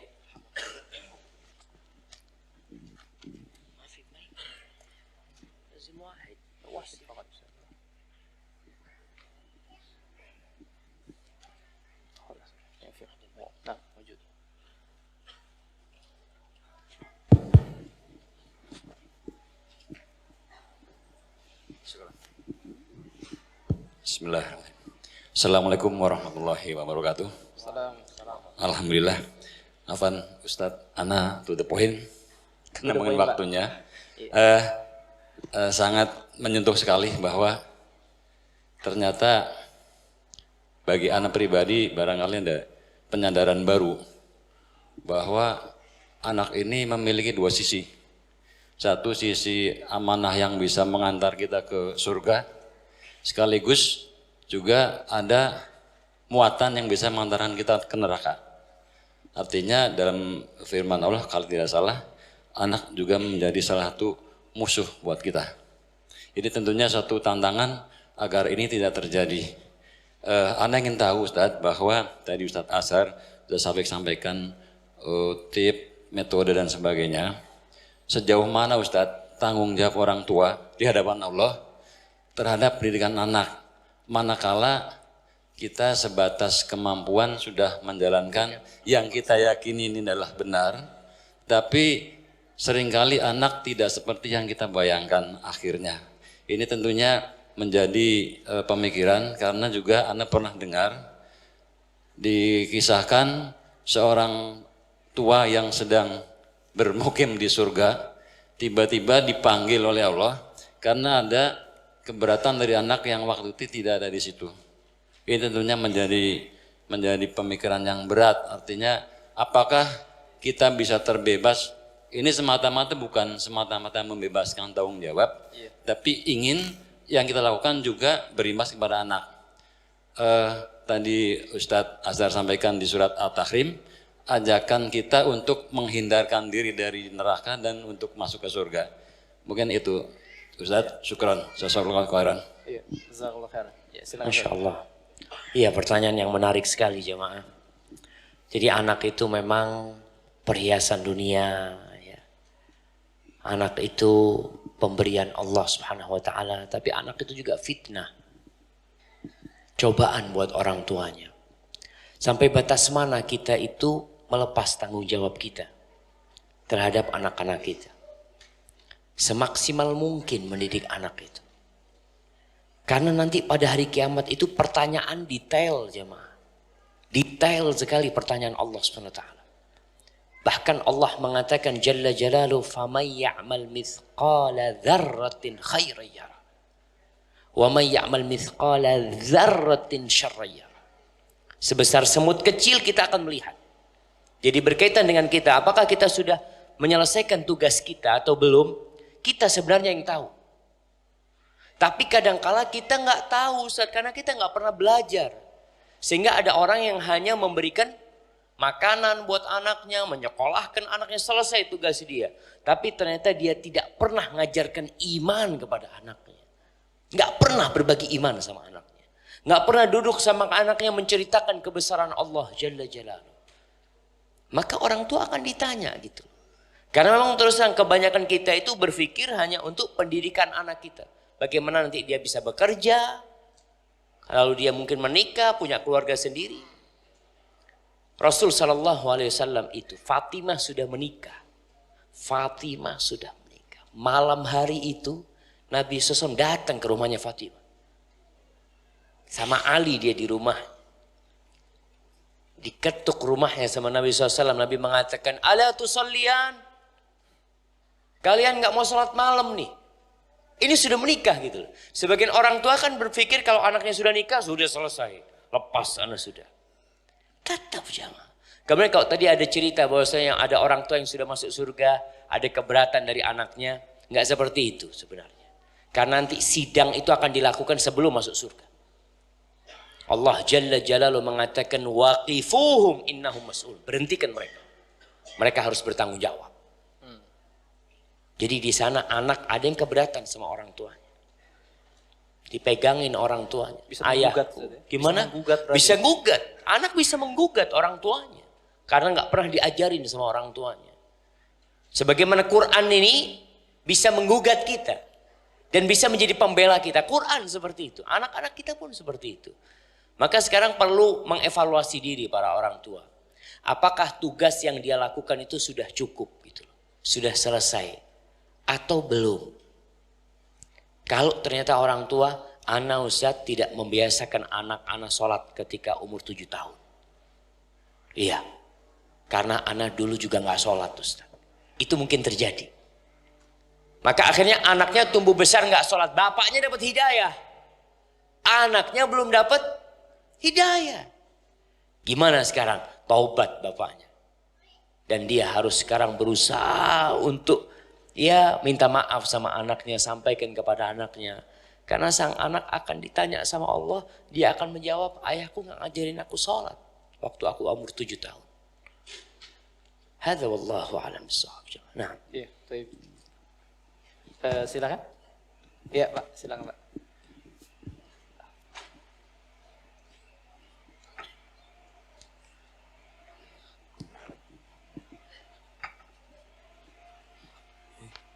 Bismillahirrahmanirrahim. Assalamualaikum warahmatullahi wabarakatuh. Alhamdulillah rabbil alamin. Kami masih dikasih kesempatan dan kekuatan untuk bisa mengikuti kajian yang sangat bermanfaat di Babus Salam ini. Terkait dengan 4 lembaga di mana untuk terkait dengan pendidikan anak Ustadz, salah satunya adalah sekolah. Alhamdulillah putra kami juga bisa menempuh pendidikan di pesantren Babus Salam yang merupakan pelengkap untuk mencetak anak menjadi yang soleh dan ada balance dengan orang tua karena tidak seminggu sekali istilahnya bisa ada interaksi juga dengan anak secara langsung anak dan orang tua. Nah, selanjutnya ini Ustadz, ini kan SMP kemudian SMA. Nah, jika ada orang tua yang punya pemikiran setelah SMA ini bagaimana selanjutnya? Apakah ada yang keliru misalnya?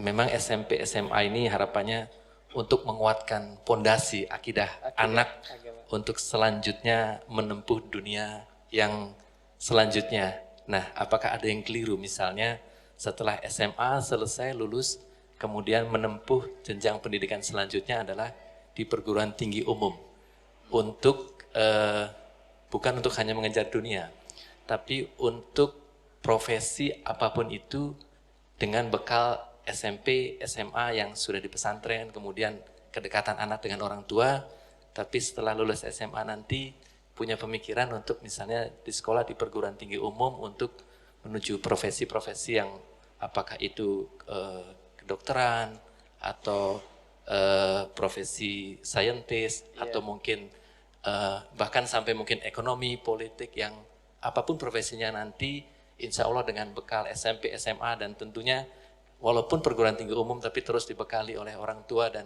saudara-saudaranya dengan pendidikan yang bagus, tapi penumbuh pendidikannya ke perguruan tinggi umum. Apakah ada yang keliru dalam hal ini? Mohon pencerahannya dan sebaiknya seperti apa.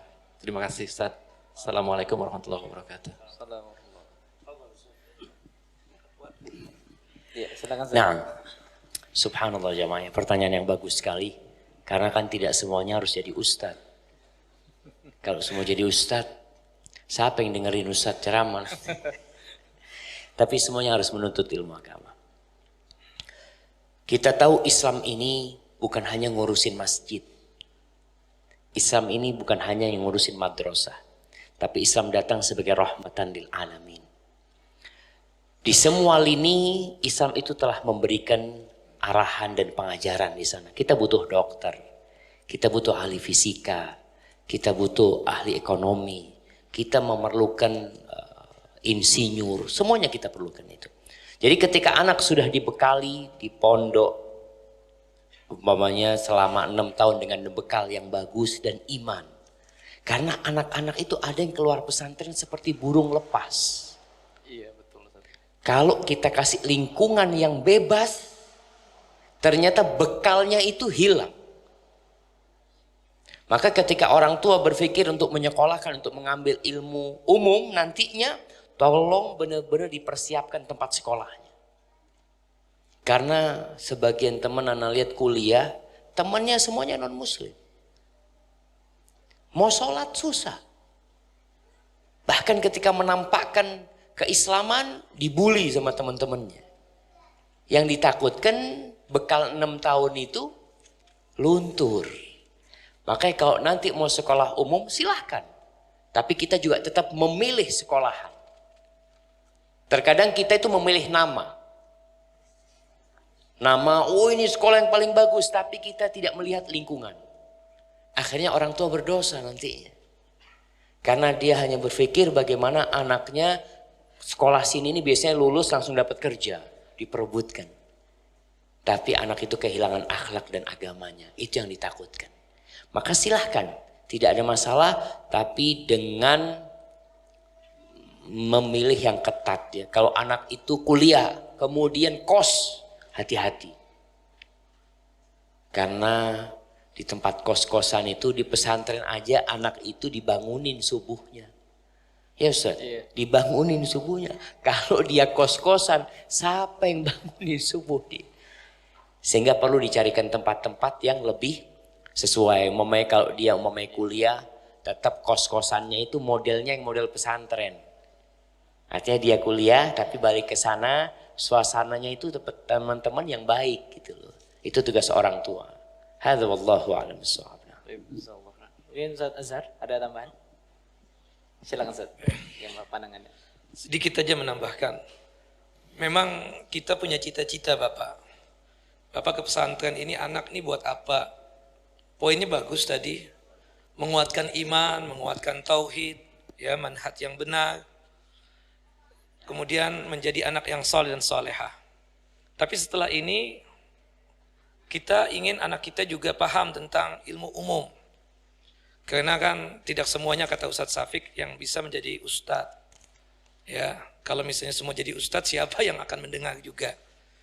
Kita sedikit cerita tentang pengalaman di pesantren dulu. Teman-teman di pesantren, bahkan maaf yang di Jamiah Islamiyah, yang satu alma mater di Islamic University of Madinah, itu tidak semua yang jadi ustadz. Ya, ada rata-rata memang jadi ustadz, cuma ada yang ke pesantren, ada yang memang ya sebagaimana kita tinggal di suatu tempat karena dia kawin sama orang situ, tinggal di tempat itu selain dakwah juga berbisnis. Tapi ada juga yang Masya Allah mengambil bidang yang lainnya. Saya pernah ketemu dengan teman, ternyata masuk ya satu grup partai ini misalnya. Saya kaget juga. Ini teman Masya Allah dulu, gitu loh.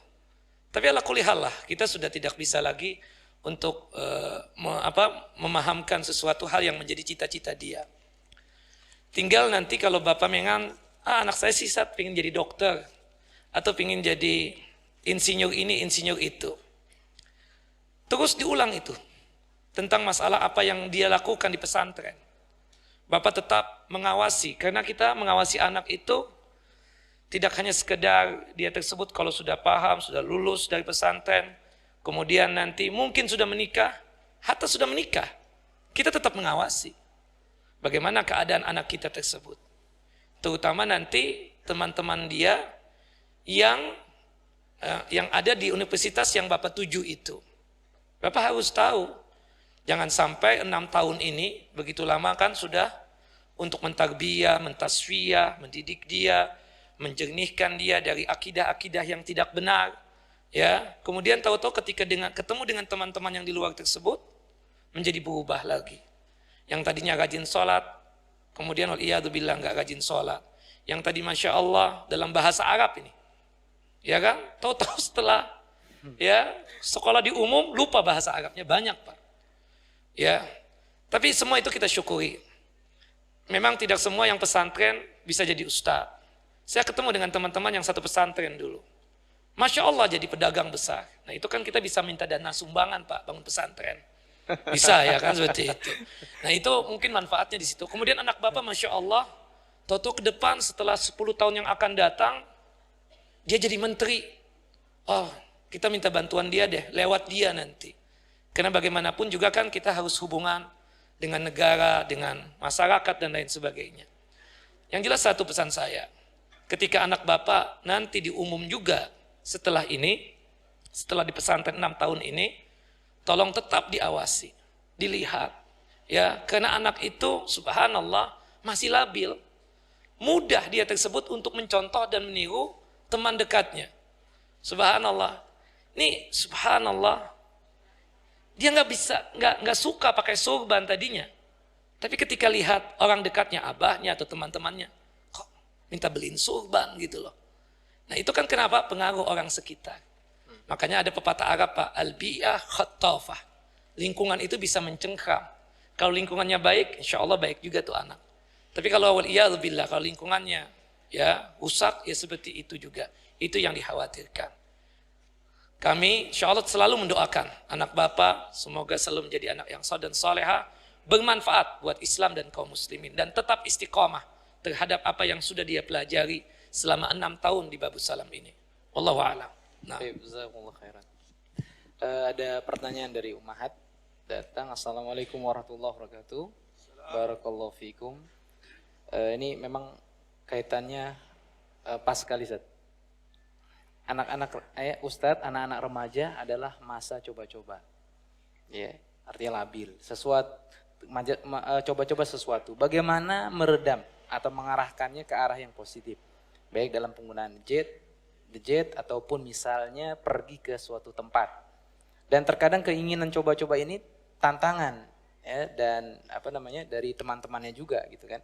Dan berharap mungkin ada pencerahan dari Ustadz bagaimana menyikapi sikap daripada anak-anak yang ingin selalu untuk mencoba sesuatu, gitu kan. Mungkin pencerahannya dari Ustadz dan solusinya, gitu kan. Ketika mungkin lebih banyak mendengar pendapat ataupun masukan bukan dari orang tuanya, tapi dari temannya ataupun dari yang mungkin lingkungan.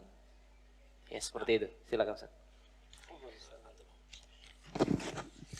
Nah, jamaah. Iya, anak-anak ini, ya anak-anak dengarkan dari anak-anak sendiri. Dia kepingin ke Bandung sama sohib-sohibnya, kata dia. Apa, jalan-jalan ke sana, boleh nggak ada masalah. Tapi bagaimana ada yang membimbingnya, ada yang menemani. Karena mereka nggak tahu apa-apa. Kalau nggak ada yang menemani dilepas anak-anak itu, ya lepas, takut nggak balik lagi jemaah. Maka tolong untuk anak-anak yang ingin coba-coba, silakan ada orang tua yang mendampingi. Anak-anak kepingin daki gunung umpamanya. Yuk kita kepingin daki gunung mana? Kalau dia masih labil, coba cari siapa yang lebih dewasa, yang lebih paham untuk mendampingi mereka. Sehingga ada yang memberikan arahan. Kalau nggak salah Jepang, jamaah. Cerita Syekh dulu di Medina. Jadi Jepang itu kirim mahasiswa ke Amerika, kirim mahasiswa ke Eropa untuk belajar. Di awal-awal setelah Perang Dunia. Kirim satu rombongan, pulang dibunuh semuanya sama pemerintahan Jepang. Kenapa? Karena mereka berubah. Jiwa nasionalismenya hilang. Dia sudah jadi Amerika. Di sananya itu. Pada waktu itu kirim tanpa ada pembimbing. Ini cerita Ustadz dulu di kelas. Kemudian setelah itu kirim rombongan yang kedua bersama pembimbing. Pembimbing ini yang jadi mata yang mengawasin itu anak-anak. Supaya pulang tetap nasionalisme Jepangnya itu tetap bertahan gitu loh dia. Kamu berangkat ke sini ini untuk ambil sesuatu dari Amerika yang bermanfaat untuk dibawa ke Jepang. Gitu. Bukan supaya kamu jadi orang Amerika, bukan. Begitu pula anak-anak kita, tatkala kita kirim ke dia jalan-jalan ke satu tempat, rihlah yang dilakukan, itu ada yang menemani. Maka buat anak-anak yang suka coba-coba ini, mungkin perlu para orang tua untuk, kalau memang mereka ada 5 orang, 6 orang mau kemana gitu ya, dipilih siapa yang mendampingi mereka. Harus ada pendamping. Harus ada pendampingnya. Karena anak-anak tuh nggak tahu apa-apa. Sampai pernah ada cerita jamaah. Di Afrika Selatan. Itu anak-anak halaqah tahfidz Quran. Mereka habis asar tahfidz bareng-bareng. Gimana kita lihat ada kafe di sana. Yuk coba masuk kafe yuk. Kata dia. Subhanallah masuk kafe jemaah. Dan gak selamat mereka jemaah. Gak selamat mereka. Na'udzubillah min dzalik. Maka coba-cobanya ini perlu dikasih perhatian sama orang tua. Tidak semua keinginan anak itu dikatakan tidak sama orang tuanya. Enggak. Dia juga berontak nantinya. Dikasih tapi didampingi. Mungkin seperti itu. Dikasih tapi didampingi. Tapi tetap harus ada pendampingnya. Hadza wallahu a'lam bissawab. Ya benar.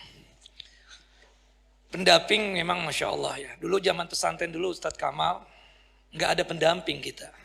Atas Kamal 20 orang nggak ada musyrifnya. Jadi yang punya kekuatan itu, yang punya pengaruh, yang punya power.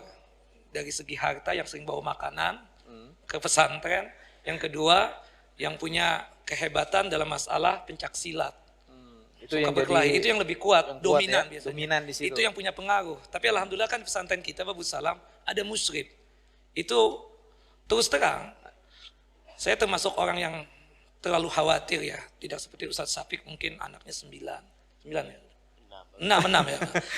Saya baru 2. Jadi kalau ada apa-apa, subhanallah ada pendampingnya enggak? Itu saya selalu tanyakan gitu. Iya. Ada ininya enggak? Jadi bukan hanya di pesantren beda, aja. Beda kalau anak 6 itu lepas-lepas saja enggak? Biasa. Tapi kalau ini memang subhanallah ya. Tapi subhanallah itu yang saya rasakan waktu pesantren itu. Memang penting pendamping itu, pembimbing. Dulu waktu 20 ya, yang lebih dominannya, yang lebih kuat dari segi finansial, yang lebih punya kekuatan, yang punya power dalam masalah berantemnya dan lain sebagainya. Jadi di pesantren aja butuh pendamping. Betul, Bagaimana yang di luar? apalagi di luar gitu loh. Ya di sini kan kita lihatlah kondisi anak-anak kita. Subhanallah, tuh anak ini kan lebih condong ke sini nih. Masya Allah ya. Syukur-syukur kalau dominannya itu masalah kebaikan. Betul. Tapi kalau dominannya itu tuh anak berkaitan dengan keburukan, waliyadzubillah anak kita. Nah seperti itu. Biasanya siapa nih yang jago cerita? Itu biasanya tuh banyak tuh yang disukai. Tapi yang diam-diam aja tuh biasanya ya artinya jarang yang kumpul sama dia. Paling biasa-biasa saja gitu loh. Jadi memang pendamping itu perlu. Jangankan di luar, di pesantren aja perlu pendamping. Menurut saya seperti itu. Makanya dengan satu kamar 20 orang, ada musyrifnya, syukur banget itu kita. Kalau ada apa-apa kita bisa bisa WhatsApp lah, bisa bercerita tentang keadaan di kamar tersebut. Apalagi di sini kuat lagi, ada CCTV lagi. Dulu kan nggak ada yang subhanallah aurat terbuka macam-macam dulu. Subhanallah, sehingga terjadi sesuatu yang aneh-aneh di pesantren itu. Sekarang kan untuk ganti pakaian saja di sini ya, bukan pesantren yang lain ya seperti itu. Masya Allah di kamar mandi. Nah itu satu kebanggaan sebenarnya, kebahagiaan anak saya bisa sekolah di sini gitu loh. Ini maksudnya dibandingkan yang lain. Benar sekalian iklan. Iya, benar ini cerita yang sifatnya terjadi di masa lalu itu. Jadi kalau kitanya punya kekuatan tadi, insya Allah nggak bakalan terpengaruh. Tapi banyak anak-anak kita yang teman-teman kita dulu itu baru 2 tahun keluar. Ya, kenapa? Dikarenakan temannya yang jadi betul-betul yang dominan pengaruh dia keluar juga. Nah itu yang dikhawatirkan. Alhamdulillah ada pembimbing itu. Tep. Ya terakhir Ustaz, karena waktu yang tidak memungkinkan, mungkin sebagai penutup. Kalau Ustaz Syafiq punya anak sekarang saat ini di Babu Salam yang jaraknya jauh gitu kan dari rumah dan nggak bisa ketemu sepekan sekali. Kalau Ustaz Azhar sepekan sekali pasti ketemu gitu kan. Seperti itu. Ini kiatnya kalau Ustaz Syafiq bagaimana ngontrol untuk anak yang mungkin gitu kan, apakah cukup dengan melalui musyrif gitu kan ataupun orang yang dipercaya gitu kan untuk memantau perkembangannya. Begitu kan nanti Ustaz Azhar. Masya Allah, Masya Allah. Barakallahu fikum. Iya. Jadi kadang-kala anak-anak itu mengeluh, Abah teman-teman pada bisa pulang. Anak nggak bisa pulang kata dia. Kita juga orang tua ya, kesian ya. Beda dengan kalau memang pesantrennya nggak ada yang pulang. Dia kan biasa semua dari pesantren gitu loh. Makanya kadang-kala bagaimana anak mengontrol ya dengan orang yang anak percaya di sini, dengan ustadznya anak minta tolong ya. Kadang-kala dia ke rumah sepupu ibunya, dia berangkat ke sana. Jadi hal ini membuat anak akhirnya sering-sering datang ke Babu Salam. Oh gitu. Anak dulu itu ke Jakarta setahun mungkin 2-3 kali. Paling banyak lah. Tapi sejak anak ada di Jakarta, hampir 2 bulan sekali atau sebulan sekali anak ke Jakarta. Dan anak ngomong kalau ke Jakarta, anak pokoknya malam Sabtu, anak nginep di Babu Salam.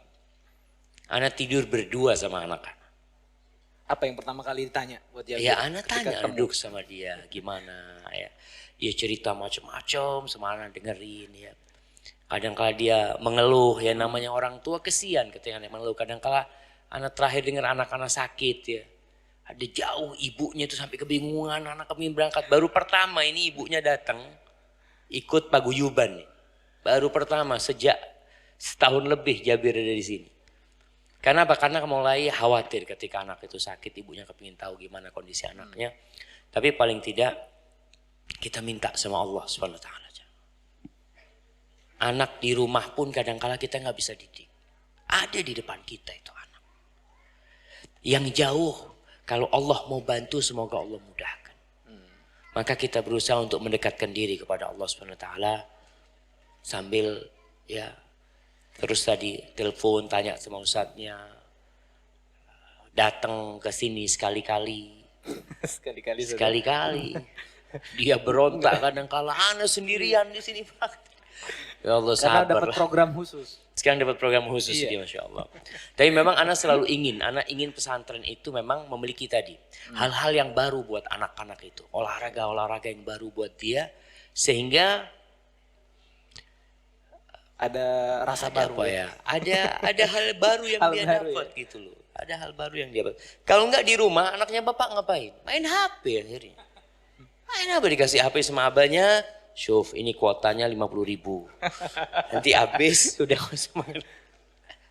Mungkin seperti itu Ustaz ya. Jadi kita lebih banyak tawakalnya Ustaz. Gitu Ustaz ya, Masya Iya, Allah. lebih banyak tawakal. Berarti percayain sama kita semua ya. di sini Percaya sama Allah juga kita Ustaz. Allah. Ya Allah. Nah, Ustaz. Ya, Ustaz. Silakan Ustaz Azhar. Nih kiat-kiatnya, Iya. sepekan sekali Ustaz nih ketemu. Kalau saya kan beda sama Ustaz Syafiq, artinya Fathi setiap pekan bisa pulang. Ya, kalau pribadi saya sih artinya ini suatu kemajuan ya di pesantren zaman sekarang ini setiap pekan bisa pulang. Kalau zaman dulu itu subhanallah setahun sekali, pegal hati ada itu dulu. Zaman Kemajuan dulu berarti Ustaz ya, bukan Masya kemunduran Allah ya. ya, artinya jadi ini bisa berbagi apa mas'uliyah lah. Oh, iya. Tanggung jawab Alhamdulillah. antara asatid yang ada di pesantren dengan orang tuanya. Nah, tapi subhanallah kalau satu pekan tuh kan gak terasa. Tahu-tahu subhanallah Sabtu lagi. Balik lagi. Besok Ustaz. lagi balik lagi gitu loh. Jadi dulu awal-awal baru Fathi masuk itu, kalau pribadi sih enggak. Emaknya, ibunya yang gak kuatan. Pengen nongol terus di sini, ya kan seperti itu. Walhasil, ya kita kuatkan, kita amanahkan sama Allah dimanapun tuh anak berada. Kalau tempatnya Masya Allah, bagusnya bagaimanapun, pengawasannya luar biasa. Tapi kalau sesuatu yang tidak diinginkan terjadi bisa saja kan. Semua biiznillah, kembali kepada kata Ustaz Syafiq tadi, tawakal, kuatkan. Ini tawakal yang kadang kita kurang ini. Tawakal itu kuatkan terus, insya Allah. Kalau kita mentawakalkan diri kita kepada Allah Jalla wa'ala, apa yang kita inginkan insya Allah bisa kita dapatkan. Paling tidak 4 hal. Ya, itu anak dijaga oleh Allah Jalla wa'ala. Kemudian kitanya juga mendapatkan petunjuk, anak juga mendapatkan bimbingan. Kemudian syaitan bisa menjauh ya dari diri anak tersebut. Dan sekaligus juga insya Allah dimudahkanlah rizki kita. Tawakal kuat, insya Allah tawakalkan apapun. Termasuk anak ketika ikhtibar, ulangan. Anak saya Fathi termasuk yang terlambat kan masuk ke sini. Ada kekhawatiran dulu bisa ngikuti Bisa atau apa tidak. enggak gitu ya? Iya kan, subhanallah. Jazakallah khair Ustaz Kamal, Ustaz Mas'ud juga Masya Allah. Atas bimbingan Ustaz Abdullah, Masya Allah juga. Artinya setelah kita tanya, bisa enggak Fat? Bisa. Hah? Sama Amis Syafiq bisa bahasa Arab sekarang kata dia. Nah, Masya Allah. Berarti Alhamdulillah saya senang banget gitu loh mendengar cerita itu. Ketika ada ulangan kemarin, bisa enggak? Bisa. Ada satu si tafsir apa pelajaran apa. Kemudian anak saya keluh kesah sama Ustaz Kamal. Oh itu sudah bagus katanya Masya Allah. Itu anak untuk bagus sudah bagus. Cuma beda 2 nilai apa 3 nilai waktu itu. Betul. Meskipun wasif hair ya diulangi lagi ulangannya gitu loh. Ya kan maksudnya satu doang, satu pelajaran.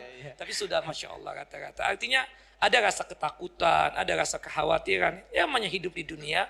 Yang paling penting itu tawakal kepada Allah. Tuhan kuatkan tauhid kita, kuatkan tauhid ya istri kita ya bil khususnya anak kita juga kita kuatkan tauhidnya juga sehingga mudah sekali segala urusan itu dikembalikan kepada Allahu Jalla wa Ala. Wallahu a'lam.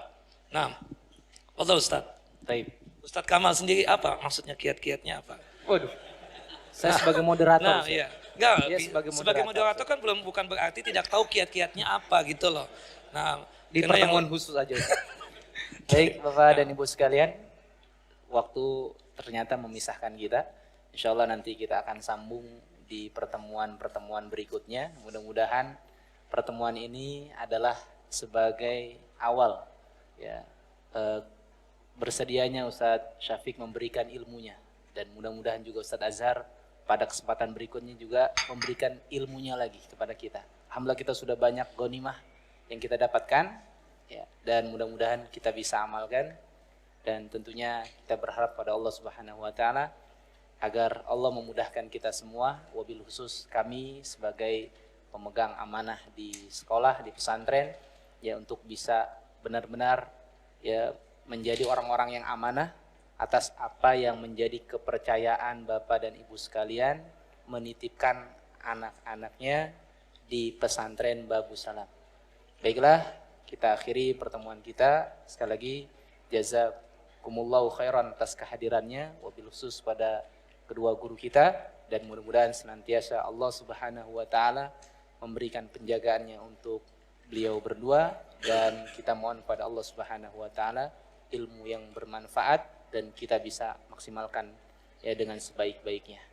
Kita akhiri dengan doa penutup majelis. Subhanakallahumma bihamdik, asyhadu an la ilaha illa anta, astaghfiruka wa atubu ilaik. Wassalamualaikum warahmatullahi wabarakatuh.